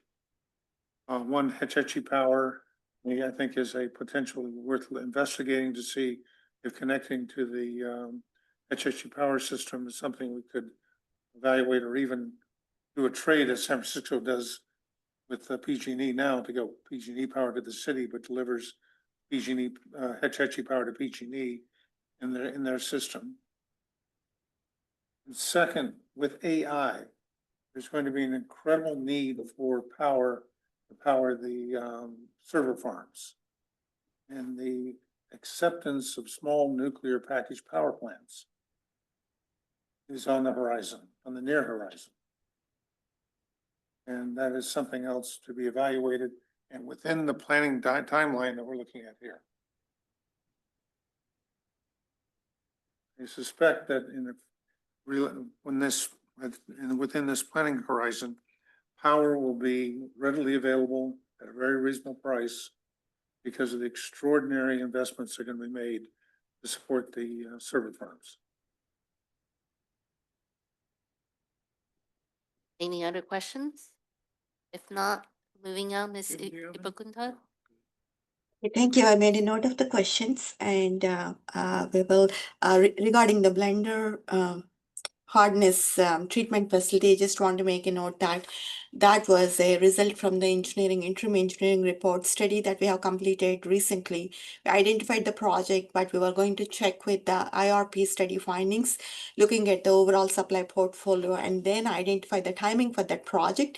And also we are looking into considering some more cost-effective reverse osmosis type of treatment projects that would be more appropriate for that. So those have been considered and those have been documented into the engineering report. We'll continue to pursue those ideas. With that, next slide, please. Okay, so having outlined the scale of the proposed CIP, we'll now explore our capital program scenarios. The visuals on this slide represent our ongoing committed projects that are going to be foundational for our future investments. So we continue with our seismic retrofits to our reservoirs. As I mentioned, we have completed Alameda Reservoir, and then we are moving forward with the Dakota Reservoir roof replacement and seismic improvement projects. That this is going to be one of the major investments in the next few years. And also we are looking at making improvements to Hidden Valley Tank and Cedar well replacement project, and also our comprehensive main renewal program, where we are targeting a ramp up on the main renewal program. And we continue with the SCADA improvements, replacements, and PLC distribution PLC program. The clean energy program phase 1 is expected to be completed by the end of this year, and we'll continue to monitor the market for phase 2 implementation. Next slide. This is a programmatic representation of our 25-year CIP. Our updated CIP maintains a consistent total budget of $1.74 billion. As you can see there, we have new proposed projects that we included in the CIP, but however, these are integrated, effectively taking the place of those completed in the last budget cycle. Ensuring that we have continuous investment within our established financial plan. Our investments in main renewals increased slightly from $858 million. $843 million to $858 million. This is reflecting the project complexities and also the construction costs that we have identified based on the recent bids on Driscoll and other projects that were completed. And we also have a AMI Future Eco project. This is based on a 20-year life cycle for AMI project. This project assumed a total replacement of the AMI meters once we hit the life cycle, but there are many other options that will be evaluated as we get close to that project.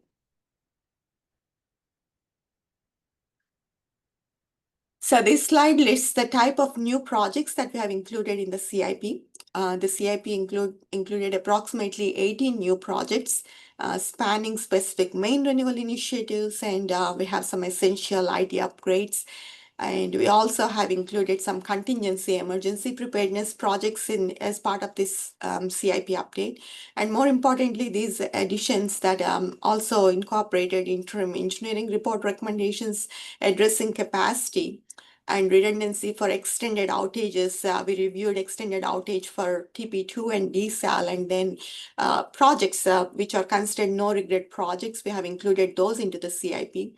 And we also have included some contingency emergency preparedness projects, project elements such as fire hose connections at our well fields for firefighting purposes during an emergency. And we also have added new projects for enhancing our emergency interties with our neighboring water systems, one with Milpitas and one in City of Hayward.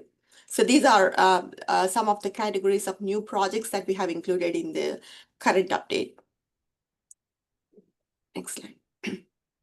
I have a question that comes to mind, because you were just showing pictures of the PFAS improvements that we made down at the Maui Peralta. This is for the finance team, really. Do we have a line item in our budget for settlement funds that come in from our PFAS lawsuits? Yeah, so that's captured within the other revenue bucket. And so that's actually a big part of the reason why you see an increase in that line item within what's been presented. What else is included in that other bucket? It's basically going to include anything that's not specifically called out elsewhere. So so for example, we got the Los Vaqueros refund that got captured as another revenue. When we receive refunds from DWR that are applicable to prior fiscal years, so that means we can't apply them against those expenditures because we've closed the books on those prior years. Those get recorded as an other revenue. I think probably property leases, things like that, scrap sales, probably the administrative fee we receive from our home serve partnership, those types of miscellaneous revenue items. Are you going to give us a periodic update on how much we're getting back in PFAS funds? Yeah, we can do that. Okay, thank you. Okay, so moving on to the next slide, this is a CIP long-range plan. The 25-year CIP proposes a total investment of $1.74 billion. And with a near-term focus of about $66 million annually, this is something that we have noticed in the last fiscal year. We reached about $70 million, and we expect to do the same this year, about $70 million. And then consistently, we are seeing we can sustain $60 to $70 million annually as in terms of CIP investments. The next 2 years indicating that we will be looking into about $66 million. And then beyond the immediate biennium, our out year plan averages about $70 million. And again, this is dependent on the findings from the integrated resources plan. We'll be fine tuning our plan, but at this point, based on the operations and maintenance replacements that we are anticipating in the out years, we are expecting a range of $60 to $70 million, which is sustainable, that we have already done in the last 2 years.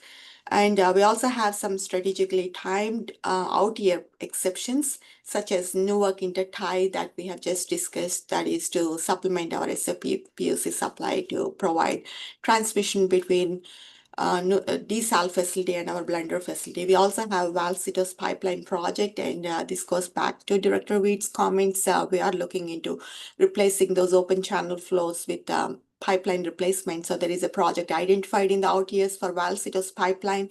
We have other placeholder projects for Mission San Jose treatment plant recommissioning, which is also going to be a significant future investment, which may be necessary for long-term system capacity and reliability. And again, these will be cross-checked against the integrated resources plan recommendations before starting implementation of any of these large-scale projects. Question. What reconsiderations did you go through that brought down the 3 blue spiked bars you have in the table? So those One in the adopted program versus now your new proposed program. Yes, we made some adjustments to the program.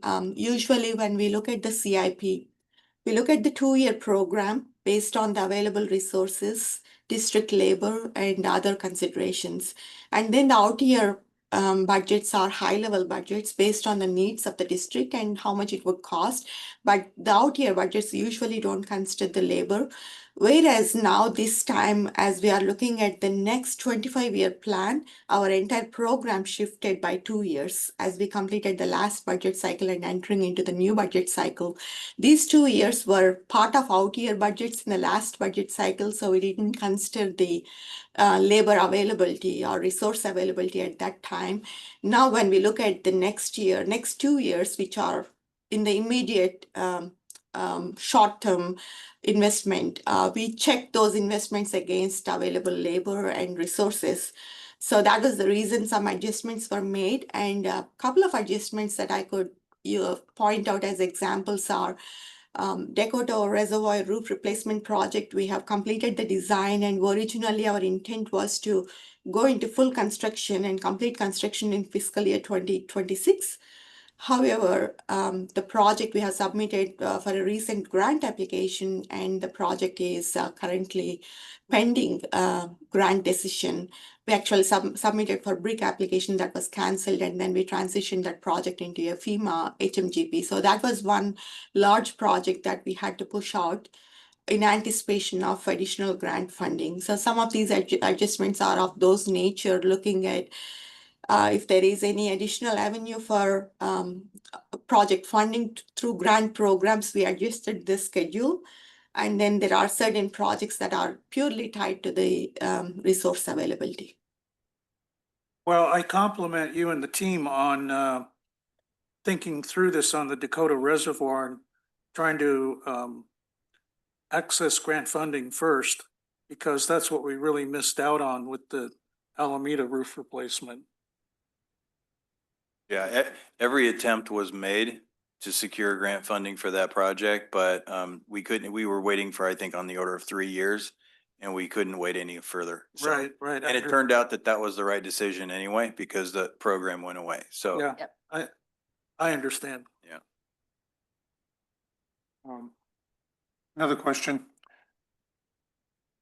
Our contract with Semi-Tropic ends by 2035 or 2034, well within the planning trial. Do we have a line item for development of groundwater banking assets? In my mind, ideally the purchase of the land so that we manage and own the water bank.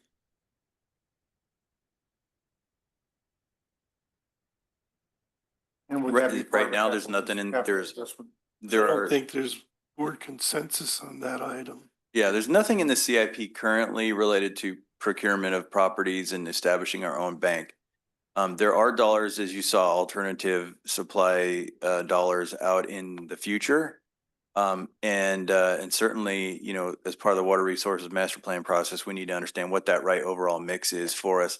You know, we do review and update the capital program every year. And so obviously after some of the current planning efforts are underway, we'll be better equipped to tailor the CIP to match the district's long-term strategy.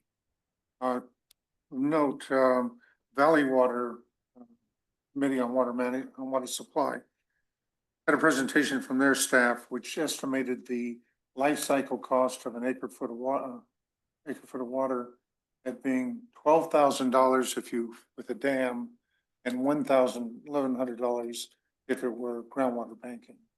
So groundwater banking, 1/12 the cost of building dams and related cost, such as LVE. And yesterday at the California Water Commission, Valley Water could not make a commitment to the commissioners as to whether they're going to go forward with the project. And I saw the same presentation that Valley Water made to their board of directors. And it doesn't seem like it's going to make sense to go forward with Pacheco Pass when you have that disparity between groundwater banking and $12,000 an acre foot of water. So, And they're trying to hold on to $500 million that could go to other state projects. I find it unforgivable. Yeah. And also, Valley Water has executed an agreement with Irvine Ranch to utilize the Irvine Ranch owned farmland near Bakersfield, where they're working with Rio Bravo. It requires approval of the Met, and that is still being held. But I understand also another South Bay Aqua contractor, Zone 7, I'm told, is also in those same negotiations with Irvine Ranch. I encourage us to consider talking to or evaluating the advantages of getting and realizing the vulnerability of semi-tropic. And the good news is we're gonna have like bar graphs next week with water banking and things on it. So you can bring that suggestion up then too. Okay, thank you. Okay, moving on, next slide, please. Okay, so the next few slides is a breakdown of our capital improvement program over the 25 years and based on different categories. This slide breaks down the CIP by its alignment with the district's strategic goals. A significant 93% of our proposed CIP directly supports the district's strategic goals 1 and 2, which prioritize cost effectiveness and value and water supply reliability respectively. A vast majority of our investments, about $1.5 billion, are dedicated to ensuring cost effectiveness and value and addressing aging infrastructure, seismic vulnerabilities, and also keeping up with the regulatory compliance. Next slide, please.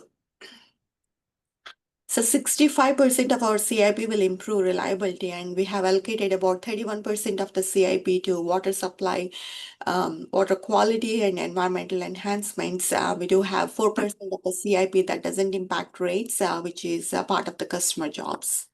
Next slide, please. So this is an illustration by funding source.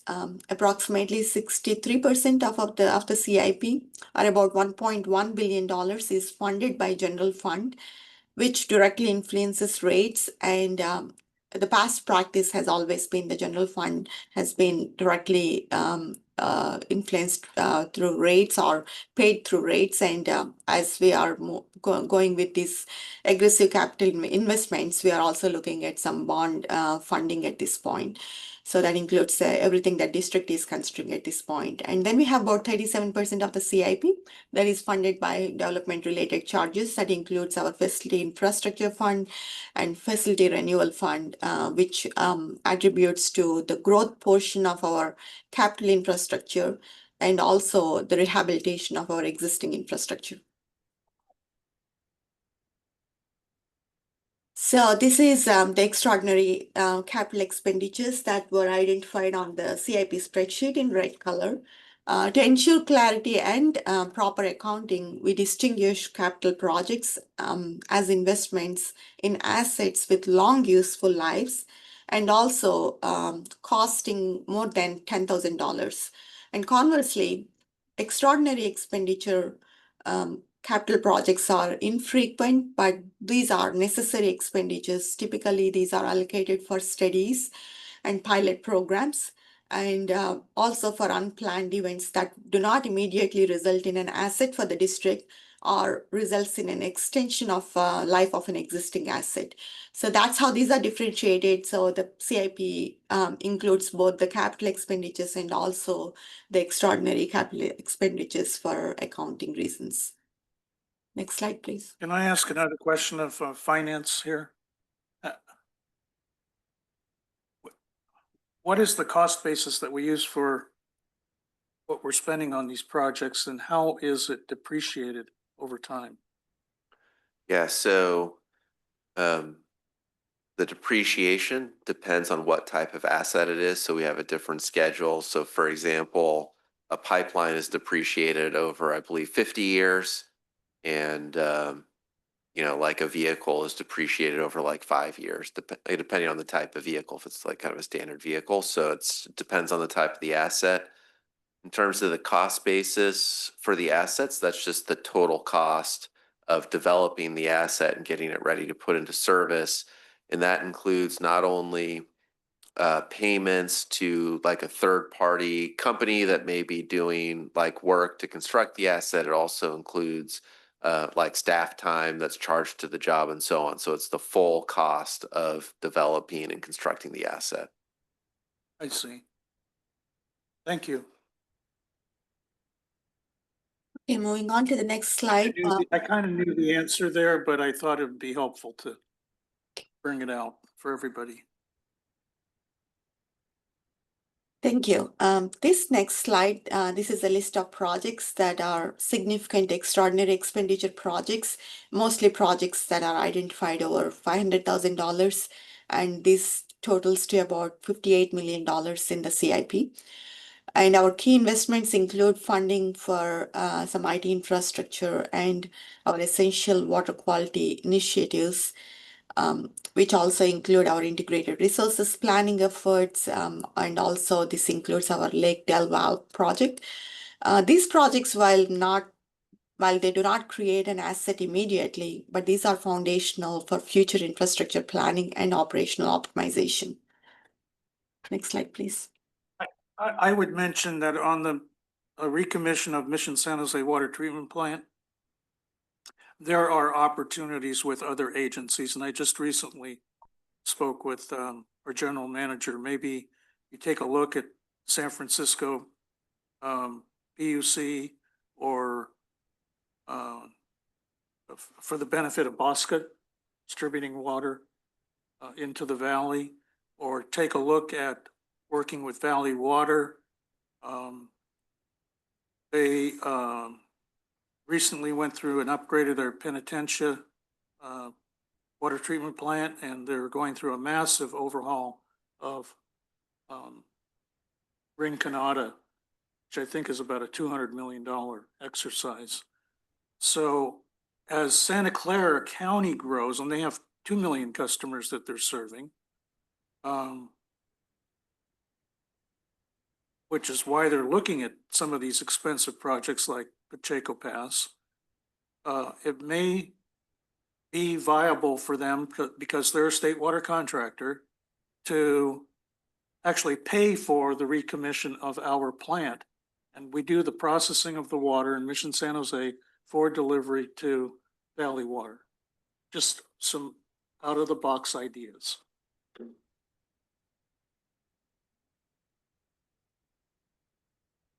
Next slide, please. So this is another illustration of our CIP by program. As you can see, nearly 50% of the CIP is currently allocated to the main renewals and relocations.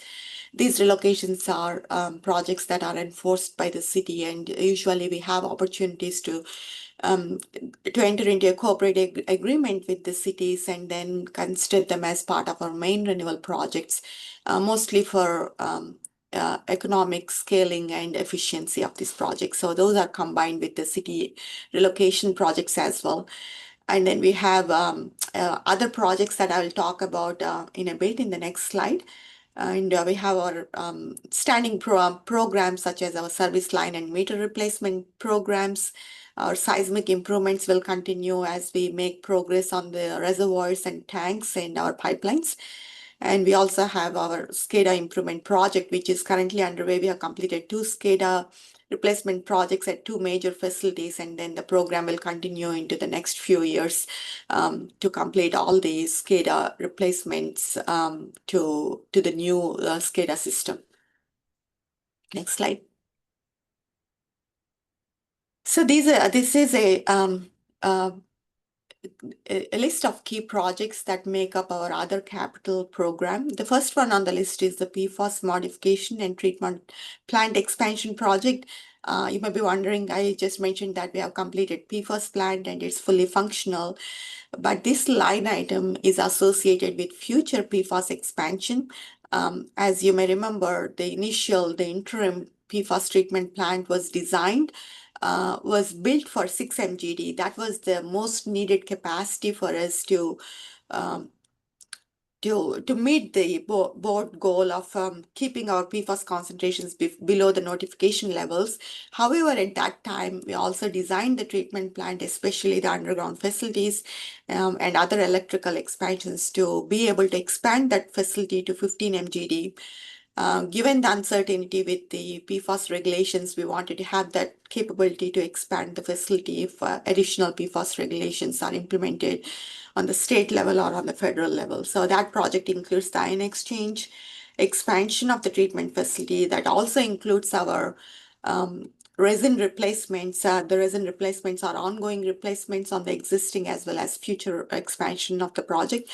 And we also have some distribution modifications, and these are again tied to the regulatory requirements. If there are certain requirements that require us to make modifications to separate raw water from finished water or treated water, we need to make certain modifications. So all those facility modifications are combined into this line item, and they, over a span of 25 years, we are expecting to spend about $26 million if those projects would proceed.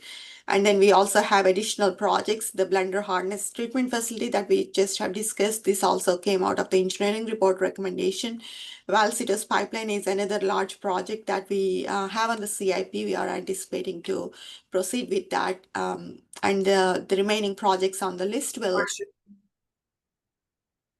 the remaining projects on the list will continue to stay on the list, and then we will continue to check back with our water resources master plan.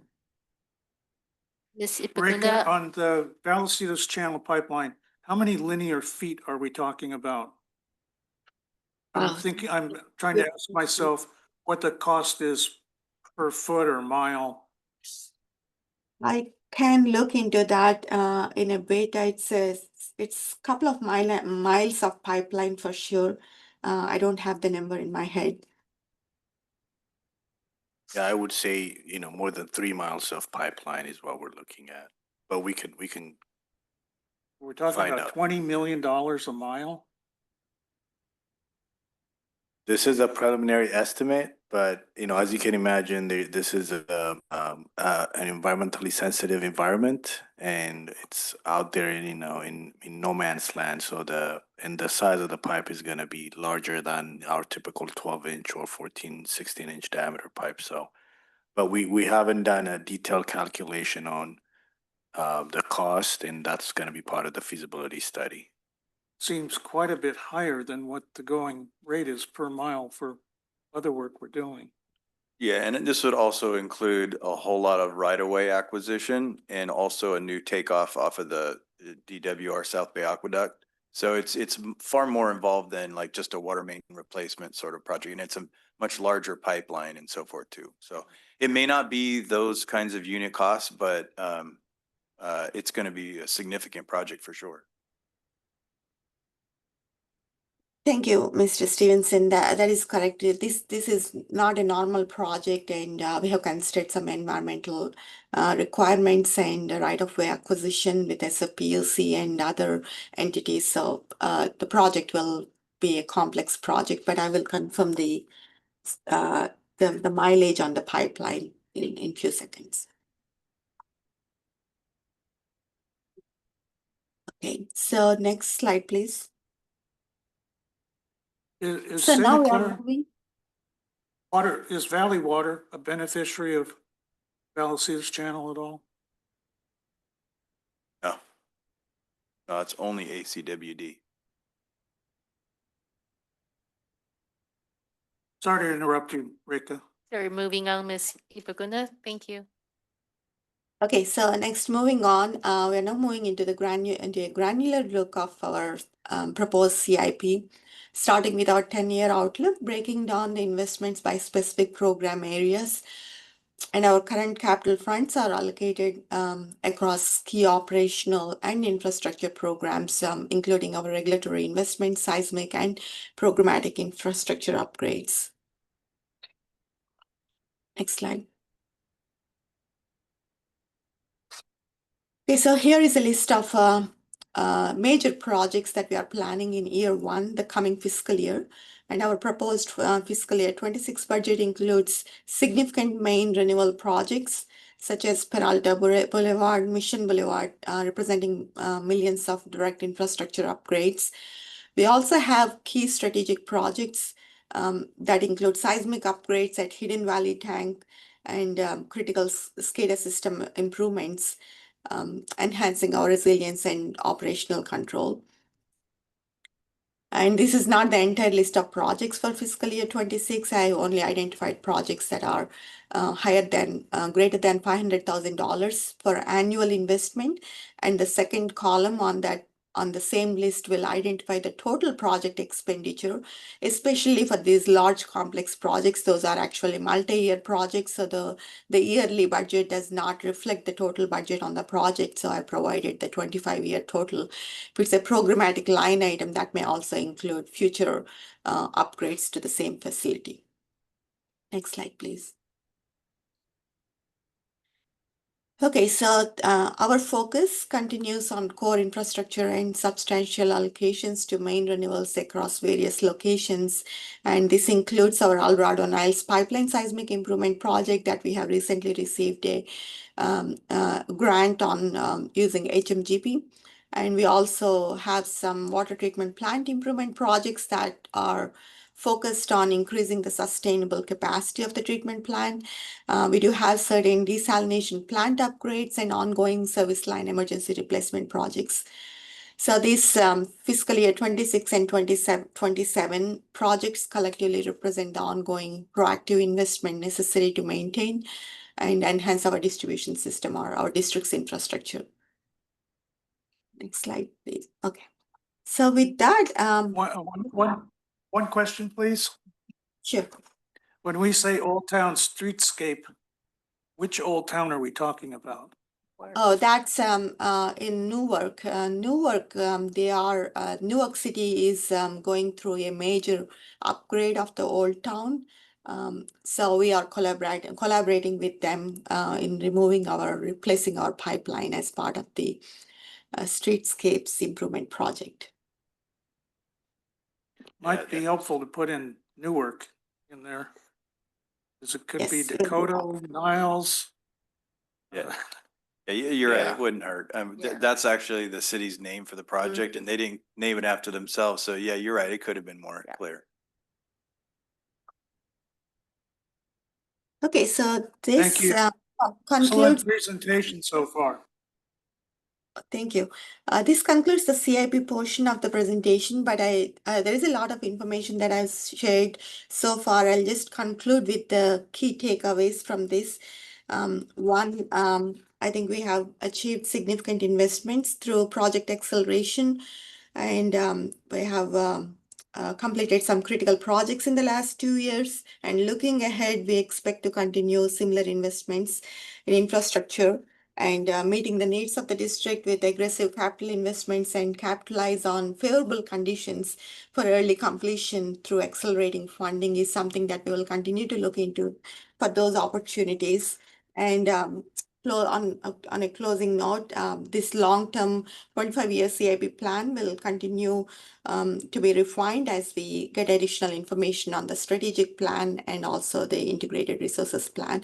More to come in the future, but at this time we have considered everything that we could see in the next 25 years based on the engineering report recommendations and other planning studies. With that, I'll take any other questions that you may have on the CIP update. Any additional questions for Ms. Ipagunda? Just excellent work. Director Wheat has a question. Yeah, just a brief comment on, there are other capital projects that we'll be investing in, but they'll be based, reflected in our rate structure and not in our capital improvement plan. Delta conveyance, a potential rebuild of the South Bay Aqueduct, all are major cost. I've suggested that it may be advantages to ACWD to talk to Zone 7 and Valley Water about a joint power authority that would allow us to coordinate our water supply. Valley Water has 75,000 acre feet of federal water rights that they're not only using about half of down the South Bay Aqueduct. The ability, we all share in semi-tropic currently. We're going to have to replicate that someplace and other opportunities. So thank you.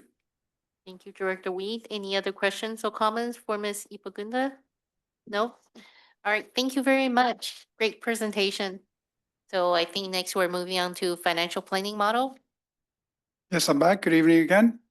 So for this part of the presentation, the board will review the financial planning model as part of the financial planning process.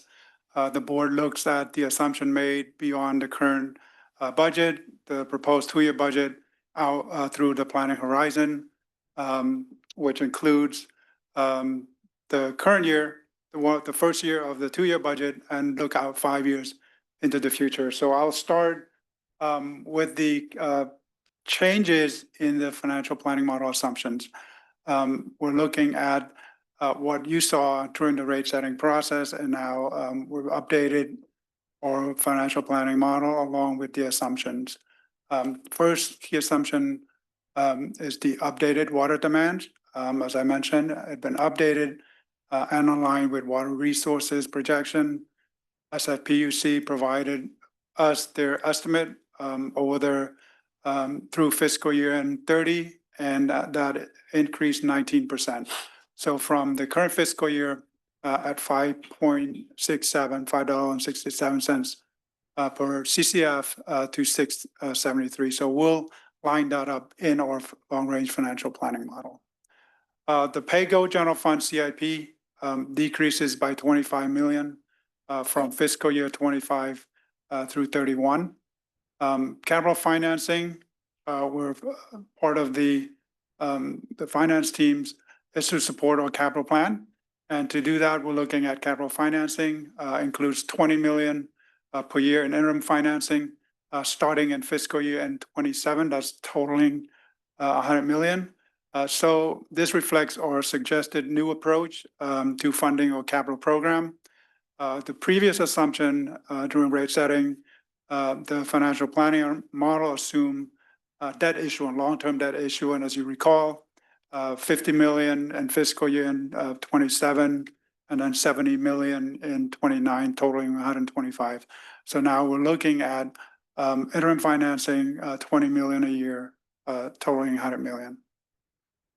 Made an update to a rate increase assumption, 5% increase for fiscal year 26, 27, followed by a 5% increase for fiscal year 27, 28. Previously assumed 4% increase, and the ongoing remains a 4% increase. With all these assumptions built in, all of our revenues and expenses, capital improvement program that were discussed with you this evening, the proposed budget shows that the projected general fund ending balance, which is a key metric for the district, is 2.3 million above the reserve target by the end of the planning horizon through at fiscal year end 31. So now we'll walk through each of the metrics. This is a key metrics that we wanted to look at. The top chart shows what you saw during the rate setting process, and the bottom is the updated dashboard metric. Please note that looking at during the rate setting process, we looked out the planning horizon. We look at through fiscal year 30. So you did not see the $9.5 million below the reserve target when you look at as part of the rate setting, because the planning horizon, as I mentioned, went through fiscal year 30. So that's important to look at. So now the proposed budget, the low year, as you see there, is only 0.8 million below the reserve target. And then at the very end of the planning horizon, the general fund ending balance is projected to be 2.3 million above the reserve target. This is the projected bill demand. Another apologies for the title, you might notice. So the projected bill demands, we talked a lot about this. At rate setting, we assume the long range, long-term demand is at 34.32 MGD. As you can see here, with an updated demand forecast, the long-term demand is 33.85 MGD. So we're looking at the current fiscal year, it's going to jump up a little bit and a little bit more, but it'll be at, or projected to be at 33.85 long-term.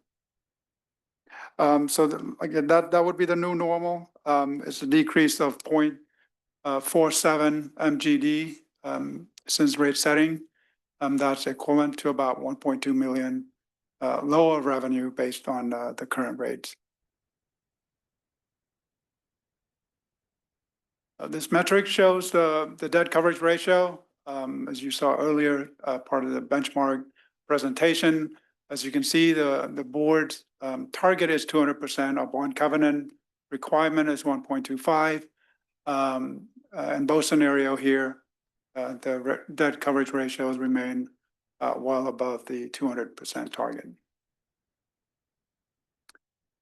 This metric looks at revenue, operating revenue, compared that to operating expenses. This is a good chart to look at, which shows that the district relies on non-operating revenues, including property taxes and interest revenue to cover operating expenses. This metrics looks at rate and charge revenue, compare that to our revenue requirement. Again, there's this funding gap there.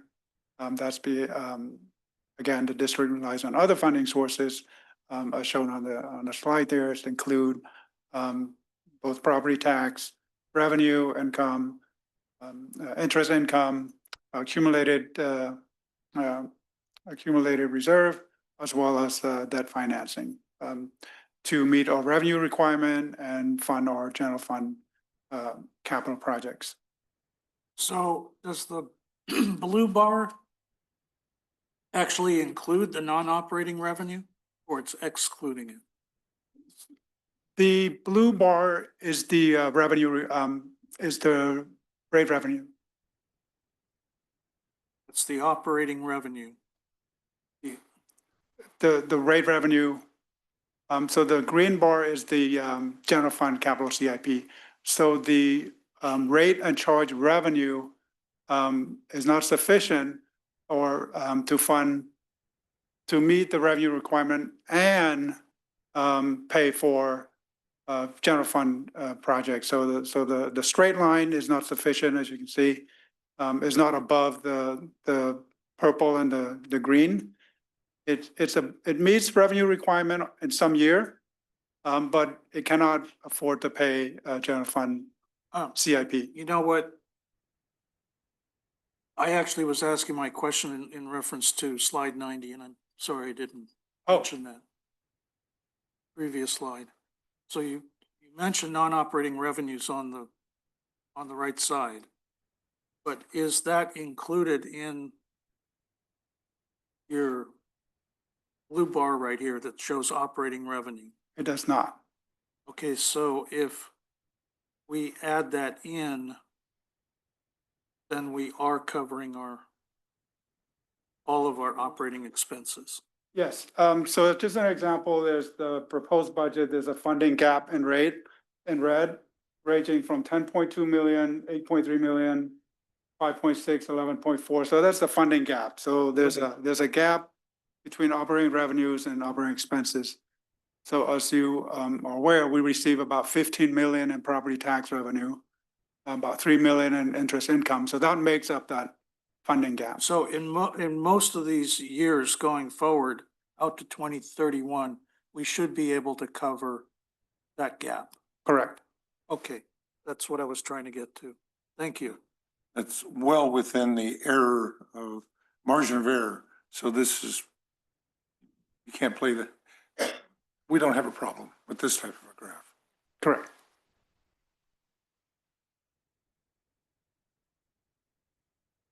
Thank you. All right, then we'll get to capital improvement program. I know we spent a lot of time on this already. You've seen Ms. Gunther provided our capital improvement program over 25 years, showed you a breakdown between different funding sources over 25 years. So this, the metric focus on the planning horizon. It doesn't go beyond fiscal year 2031.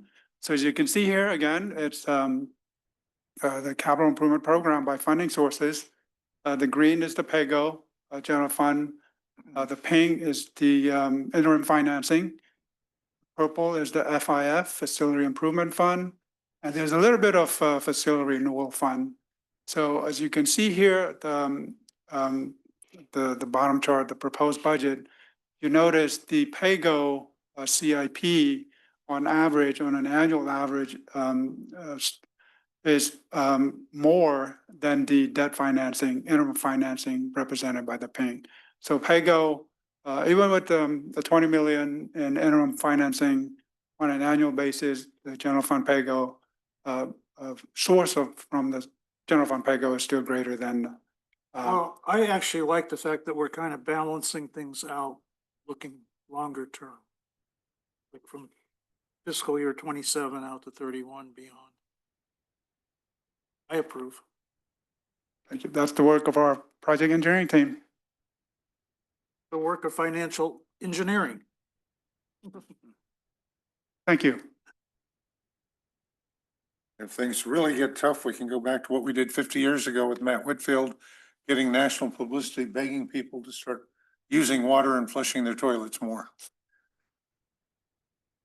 Because the revenues had dropped.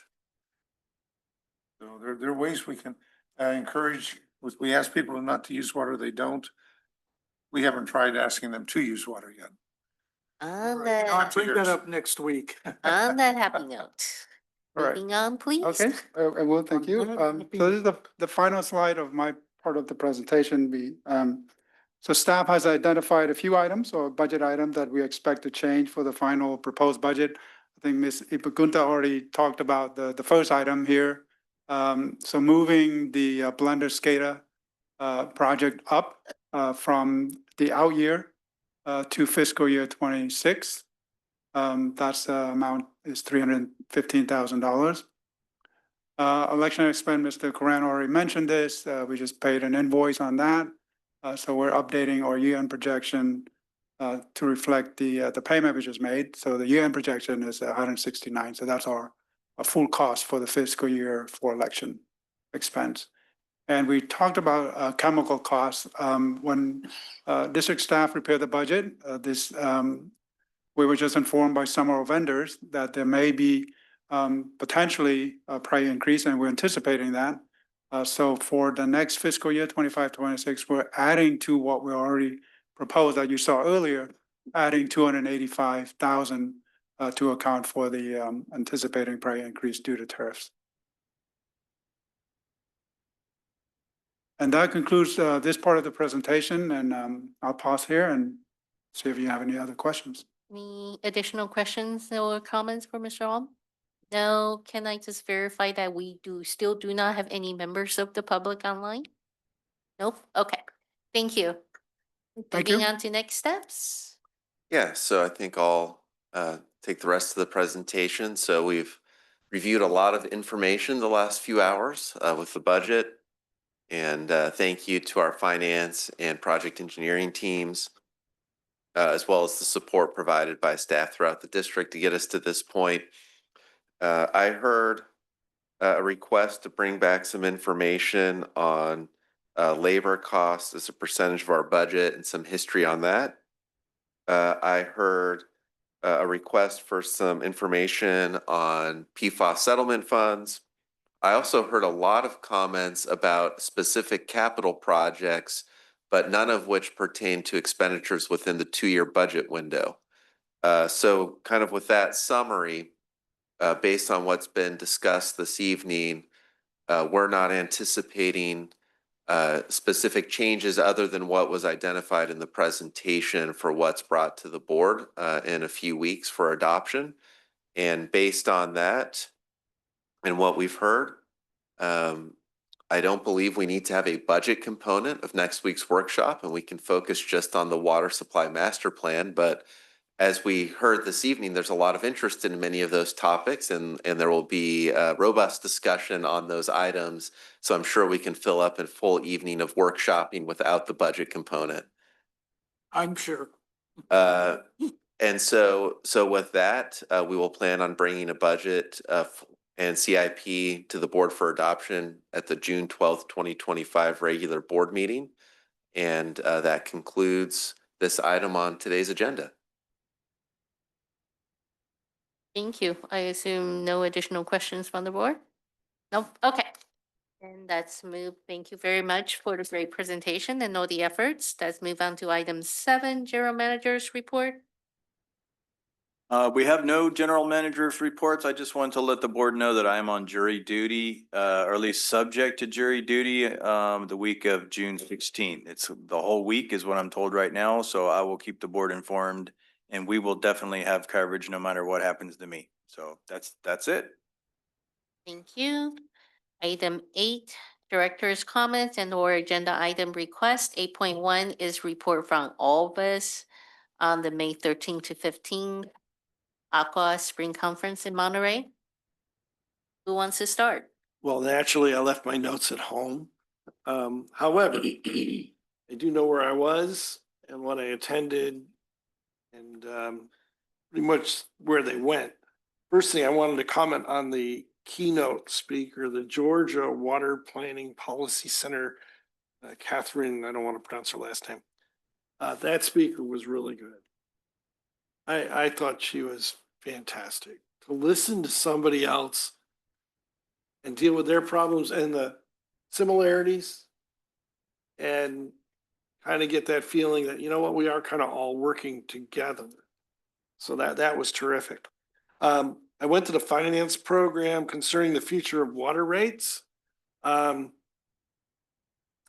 away with some interesting, it was a really good session. Sanjay did an incredible job keeping that one almost entertaining considering we're talking water rates.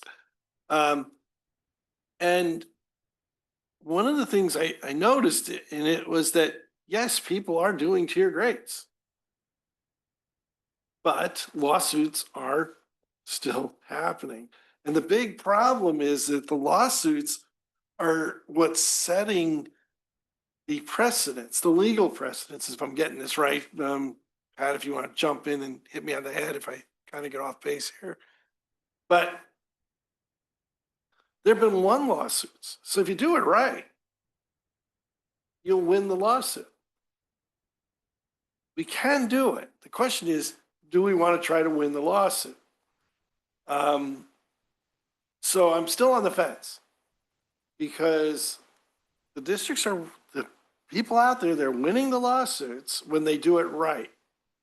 The problem is when they lose, the precedent is set. So you got this bad precedent set that tiered rates don't work, but it's based on bad data. And unless you lose, you can't get you got to go to appeals to get the precedents. I don't understand that. I think that's backwards, but I'm just, a silly little director who knows nothing. Leave that to the lawyers and the big politicians who know everything. Just ask them. I went to the Securing a Resilient Water Future, Innovation, Supply, and Diversification. Not a lot new. Water banking, desal, recharge, pretty much what we do, have been doing for 20 years, which we'll pose later into another session. I got getting to Region 5 a little bit late. Thursday, state, local, and federal efforts for enhanced water supply. It's again, same old, same old. We've been doing it for 20 years. I did raise a question in that meeting regarding Sigma. Kind of wanted to put them on the spot. I'm trying to remember what her name was. I have it here. I don't know if it's important, but the state rep danced around the question a little bit, but she kind of indicated that no, we're safe. Raised the issue of, hey, we're building these projects. And it's funny because they're talking, 5-year and 10-year things. And it's like, we're not talking on the same level. We deal 50 years.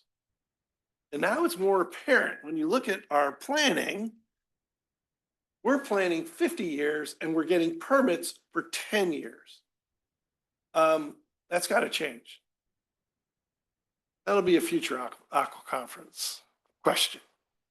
Because, I appreciated the fact that they're looking at all this stuff. But we've been doing all this stuff.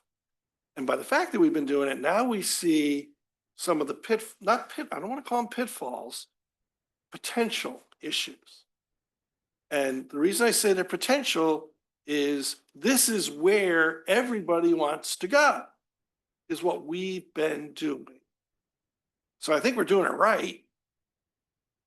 But the fact that we've been doing it is we see where the potential outlays and the problems are, they better fix them.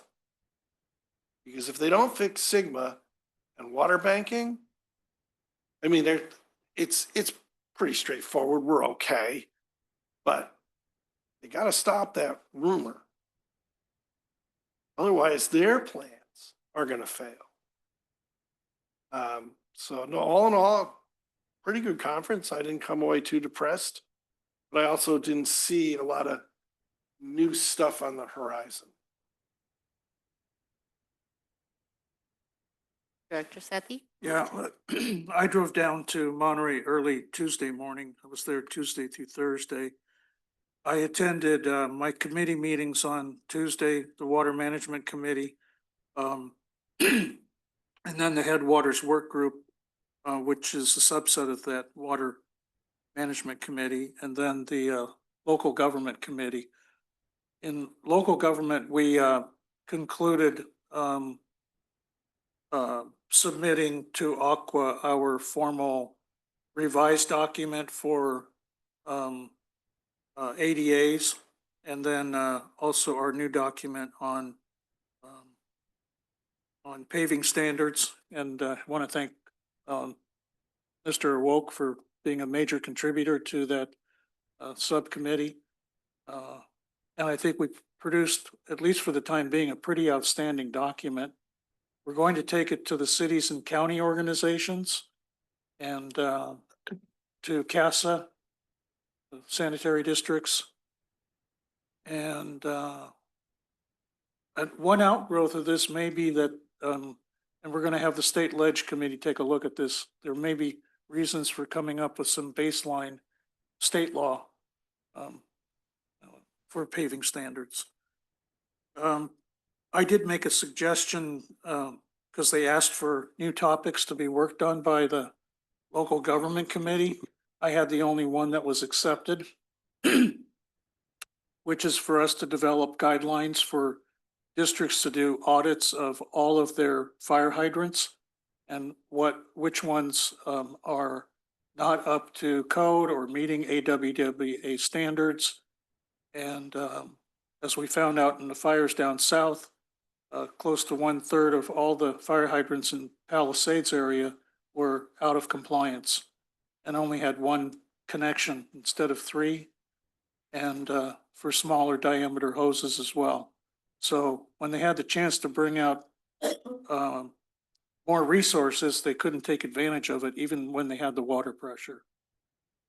And so that was accepted by all committee members and will probably be a new subcommittee moving forward. I want to go back to the Headwaters Work Group because we had some excellent presentations in there. And I actually think it takes too long to report on this here. I'm hoping there's a different venue where I can talk about this issue. But in every instance, this is a case of the environmental community not giving way to innovation in how to take care of our forests and the opportunities for leveraging new technology. And they're putting up roadblocks every step of the way. Sierra Club, Nature Conservancy, everyone else that's following behind them. And these are people who have endorsed the governor and Secretary Crowfoot, and they're opposing them now. They're doing the same thing on the Delta. So I do want to say that I enjoyed both of the main speakers that we had. I thought they were terrific.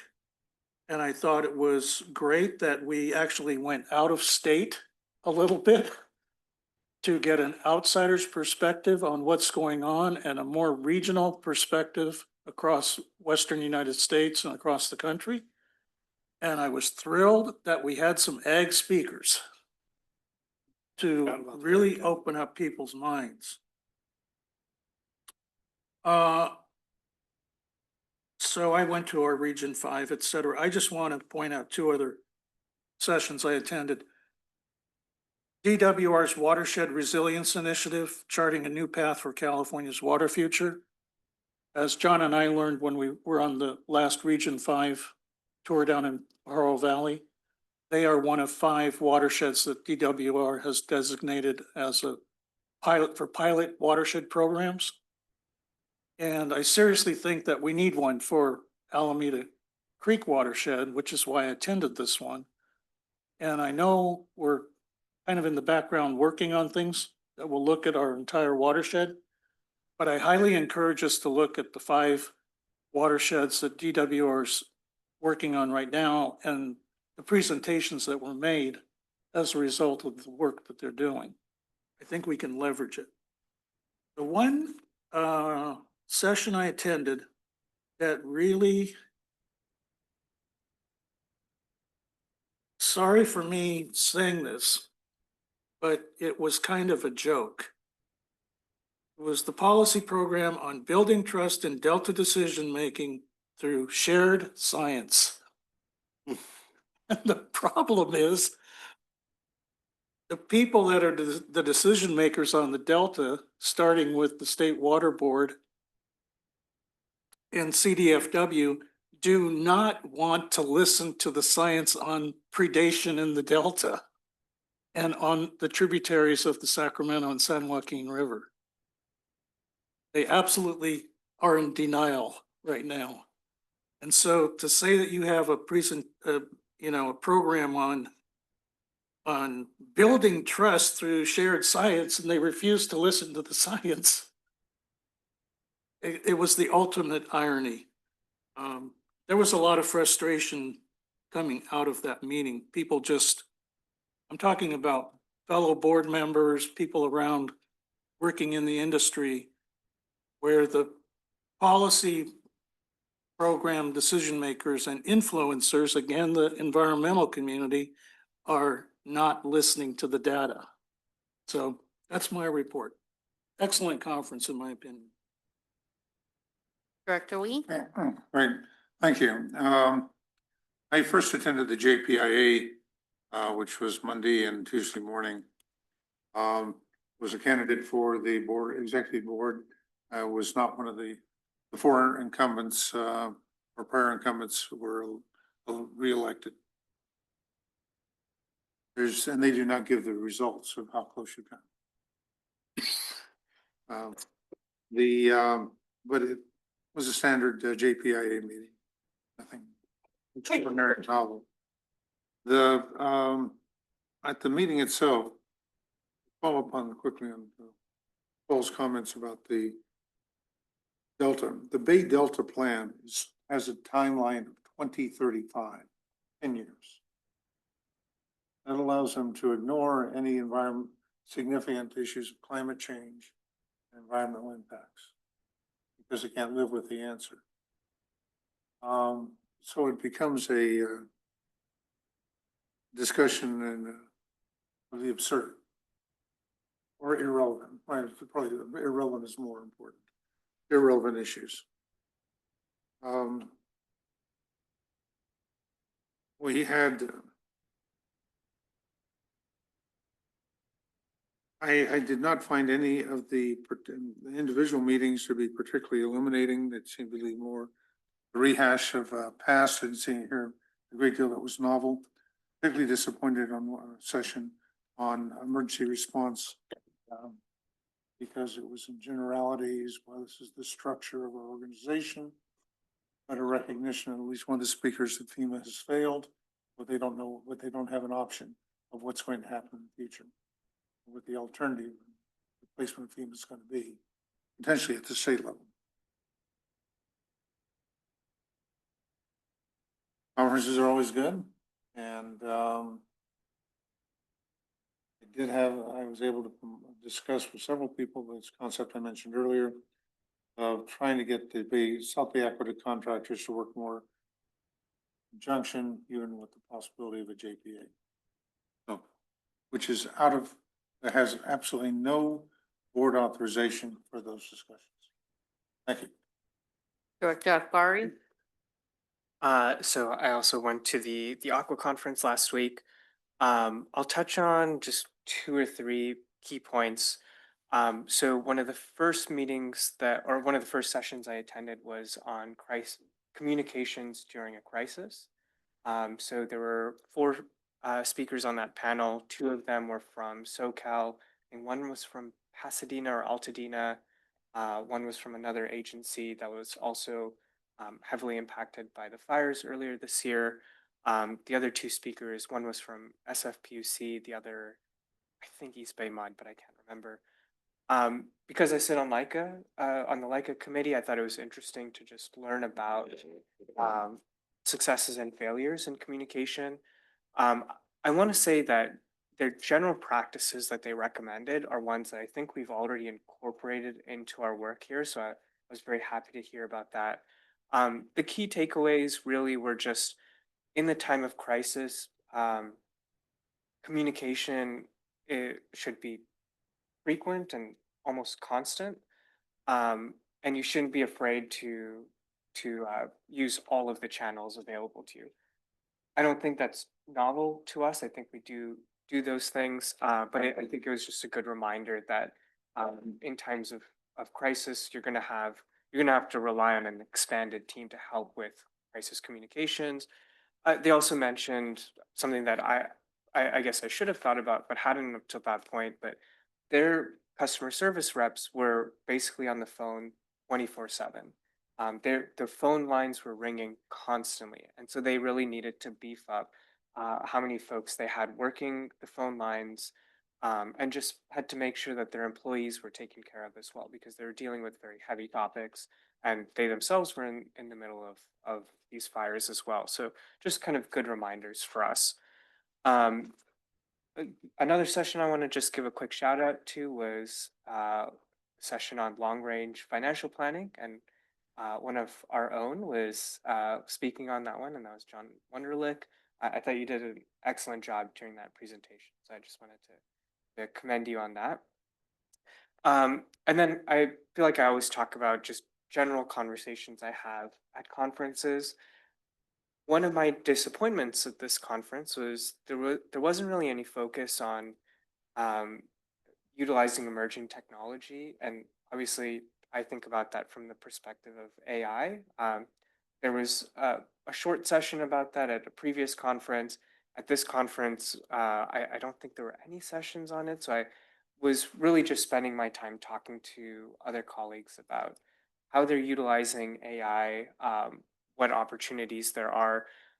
Key takeaway from those individual conversations was a strong hesitancy to utilize AI across the board. I think that was the thing that I took away is everyone is really nervous about how they use AI, what applications does it make sense to utilize it for. And it doesn't seem like anybody has really come up with some kind of a broad adoption policy. And I think that's something that I hope Aqua will host a session on in a future conference. And I did provide that feedback to Aqua as well, because I think that's an area where I would certainly learn a lot. And I think from districts across California, it's important for us to talk about how we can utilize new technology to be more efficient and just be another tool in our tool belt. So those are my takeaways from Aqua. I just wanted to make another director's comment, just highlighting that I will be out of country for the next couple of weeks, and so I'll be missing the Water Resources Committee meeting next Wednesday, and then the special board meeting next Thursday. So I just wanted that on the record, that I'll be absent for those. Thank you. Thank you. All right, my report from Aqua. Since our district does border wetlands and open spaces, I decided to focus more on wildfires. I attended a couple sessions to understand what exactly are the risks and liabilities to this district. I was hoping to find something more concrete in terms of policy or actions that we can take to minimize our risk and liabilities. I think we're still, at least the panelists are still talking at very high level.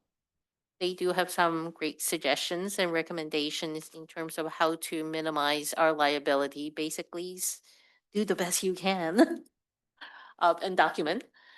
On top of that, I also sat in on a session on apprenticeship. I think it's always one of the projects that the district wants to work on is to encourage our customers to consider a career in water And we started a program with the school. We're in the process of starting a program with Fremont Unified.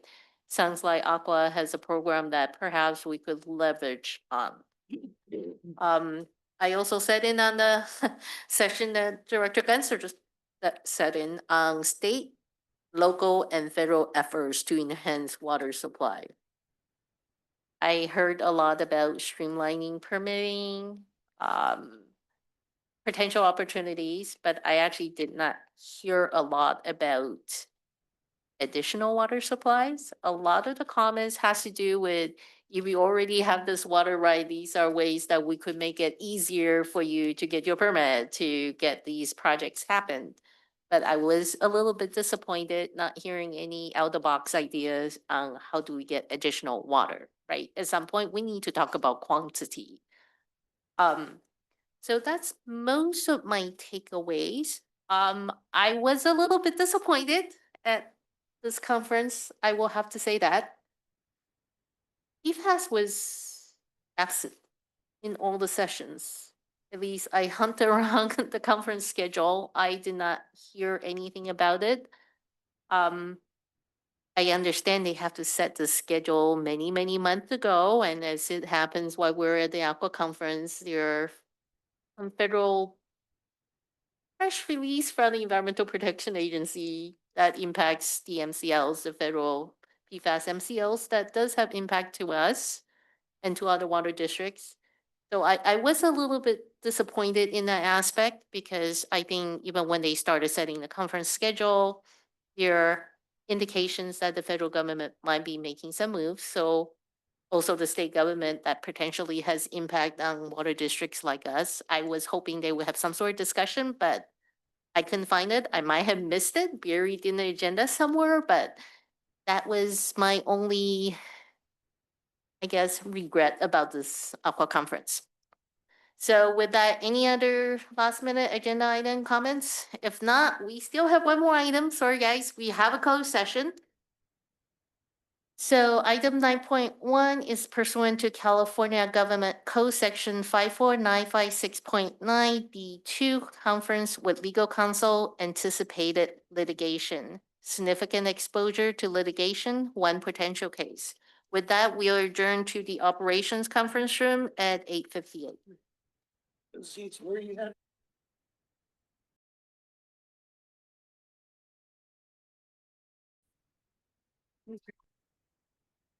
Okay, it's 10:08 and the board has returned from closed session. Council, would you please do the report back? Yes, I'd be happy to give the report. So the board met in closed session for item 9.1 pursuant to California Government Code Section 54956.9 subsection D2. Conference with legal counsel, anticipated litigation, significant exposure to litigation, one potential case. And in the closed session, no action was taken, and that concludes the open session report. Perfect. And I will say we are adjourned at 10:08 again.